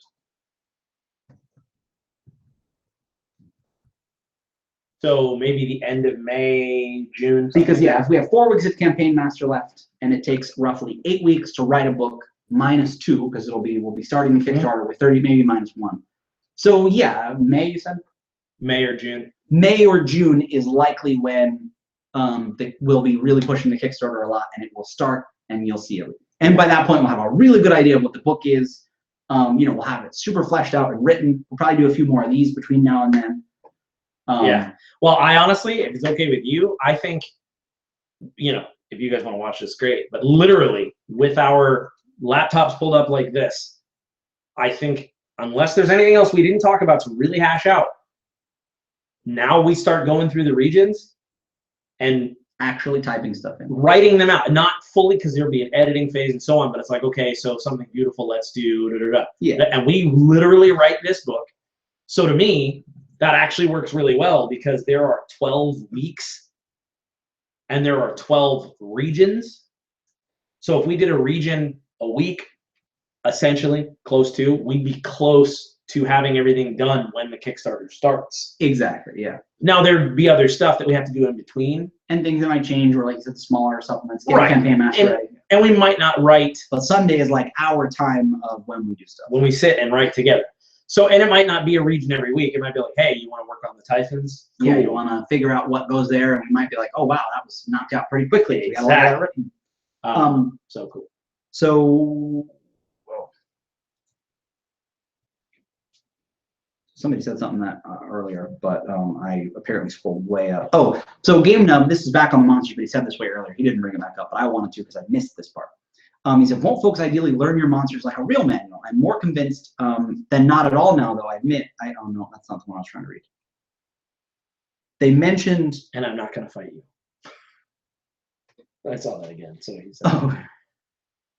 the reason I have is because most DMs have a monster in mind, but will readily know its name over its region.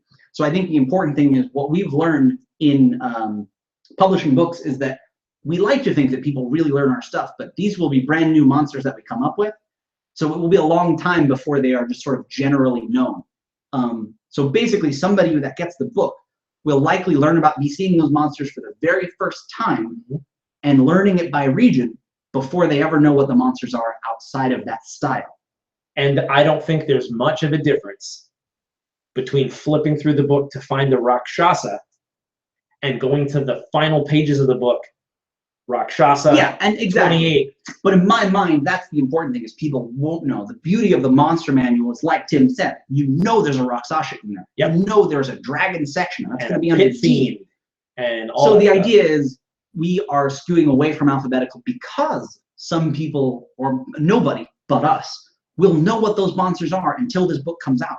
And for a long time, we're a very small company, and I mean, we don't sell that many books. It's going to be a long time before you can mention a Dragongrin monster, Right? and somebody will be like, "Oh yeah, I've heard of that." Right. I've heard of the Dreadfather. I like the idea that that won't take that long, and that a lot of people will really start to get to know our monsters. But like I said, we've also learned to be realistic with publishing books. Exactly. We're just about done. Yeah. Is there anything else? No, Like you said, I think that was pretty good. That was a pretty good thing to. Yeah, we just streamed for like 3 hours. 3 straight hours. I was gonna say I didn't even have to pee this time. I do have to pee, but I didn't. So I will say this: in a couple of hours, we're going to be playing the Provokers on a Fistful of Dice's channel. So be sure to check that out. That's tonight at 8:30 p.m. Eastern on a Fistful of Dice, and I'm really excited about this session. You know, it's this session of the Provokers. This season feels a lot like a novel. And I feel like we've just begun, and it's really been a slow burn, but it's starting to pick up, and plot pieces are starting to fall together, and I really like it. One final question, or one final comment. Game Nub Quinn says, "That's fair. I get not planning edition 1 to explode in popularity and therefore be unfamiliar to players." Yeah, that's just something we consider. And again, we plan on considering all of these things once we know more about. Sure. I couldn't even name one monster that's new in the book because we don't have No. And to be fair, like he said, we'll talk to Barker and Matt if they're like, well, no, because X, Y, and Z. This is the reason, or listen, you guys are weird, and everybody Right. uses it this way. It has to be alphabetical. And so far, your reasons have been great, but I'm like, hey, but my reasons are equally great. So it's a matter of preference at this point until we can tip the scale in the favor of no, this but is not we workable. did bring it back up. So, but I appreciate the back and forth there, because yeah. Winter White says, I live in the country, want to play D&D, but no one lives around me. Join the Absolute Tabletop Facebook group, and you'll probably be able to get in a game within a week or two. An important thing about that is a lot of people play online. And at first, a lot of people they feel a little odd about that, or it seems weird. But then once you do it, you're like, listen, I'd rather play D&D in a way that I might be a little uncomfortable with at first, but I'd rather play D&D. I wouldn't play nearly as often, if at all, if I didn't play online. I don't get enough time to play in person. I don't have people around me that play in person, but I have a group of the Absolute Tabletop official group. I go there, and if I want to play a game, I can make an interest post that says, hey guys, I want to run this game, who wants to play in it? And it can be D&D 5th edition or other things like that, just like Shadowrun or Symbaroum is a new big one that's picking up some Star Wars, whether it's Edge of the Empire or the old D6 system that's kind of seeing a little revitalization. Basically, Tim sent the message about it's a video of should I play D&D online? A video we did, and the resounding answer in the video is, of course, yes. But we like to preface that for people because some people are like, I don't want to do that. It's weird, but it's cool, and you should really give it a shot. I'm going to post another one because there's two. One of them is the basic tech guide, and then this one is should you play. Another thing that I wanted to mention is consider everyone that is here. Tim and I are a part of Absolute Tabletop with 2 other people, and we are having a sort of get-together / convention in Washington in July. That's going to be on July 8th in Tacoma, Washington, so Washington State. And we are going to be there, and basically you can go on to absolutetabletop.com and buy tickets to basically come to our mini convention. We're going to play some games and hang out. The reason I'm telling you guys is we have 6 tickets for that left, maybe even less. I haven't checked today or yesterday. Yep.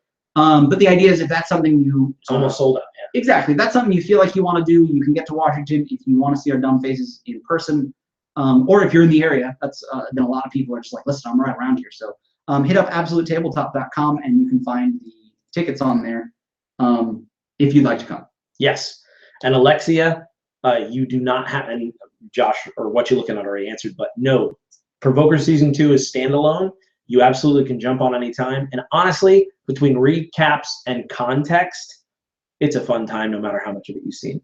Yeah, the main thing being, like somebody mentioned, just like a TV show, you will see little bits of things that happened a long time ago, but you only get extra stuff if you've seen the first season. You won't be missing it. Exactly. Because even the players sometimes forget what's going on, so the GM is usually very clear about like, hey, this is the real, Yep. It's rarely like ambiguous, like, and you remember from last season, the thing, and they're like, no, just spell it out for me, guys. Come on. I guess I think that's it. right? Yeah. When's Provokers? 8:30 Eastern. Oh, okay, a little later than I thought. Usually, you guys play at 6. It's well, no, it was usually at 7:30, but then we bumped it back to 8:30. Getcha. But oh yeah, go ahead. I was just gonna say, was there anything else? No, I was gonna go to the chat, and then I was confused. They were talking to someone else. So here's the thing: is that if you watch this whole video, don't forget bleak ribbons. And if you can type this somehow, you should. Which would just be like asterisk drizzle fingers. I don't know. What I was gonna say is, if you want to be uncommonly good at world building, uncommonly good at D&D, that's what we're all about here at Tabletop Terrors, and being hyper creative, be sure to subscribe. You know, we've got a lot of videos, but really we love hanging out, and we want to make sure that you know that you're Tabtarian, you're part of the family. So crush that subscribe button, and thank you for hanging out with us. We had a ton of people for like 3 hours, so it's been incredible. We're going to keep writing this book, and we appreciate the support. Anything else? No, I think that's about it. Awesome. Well, until next time, may your dice roll high.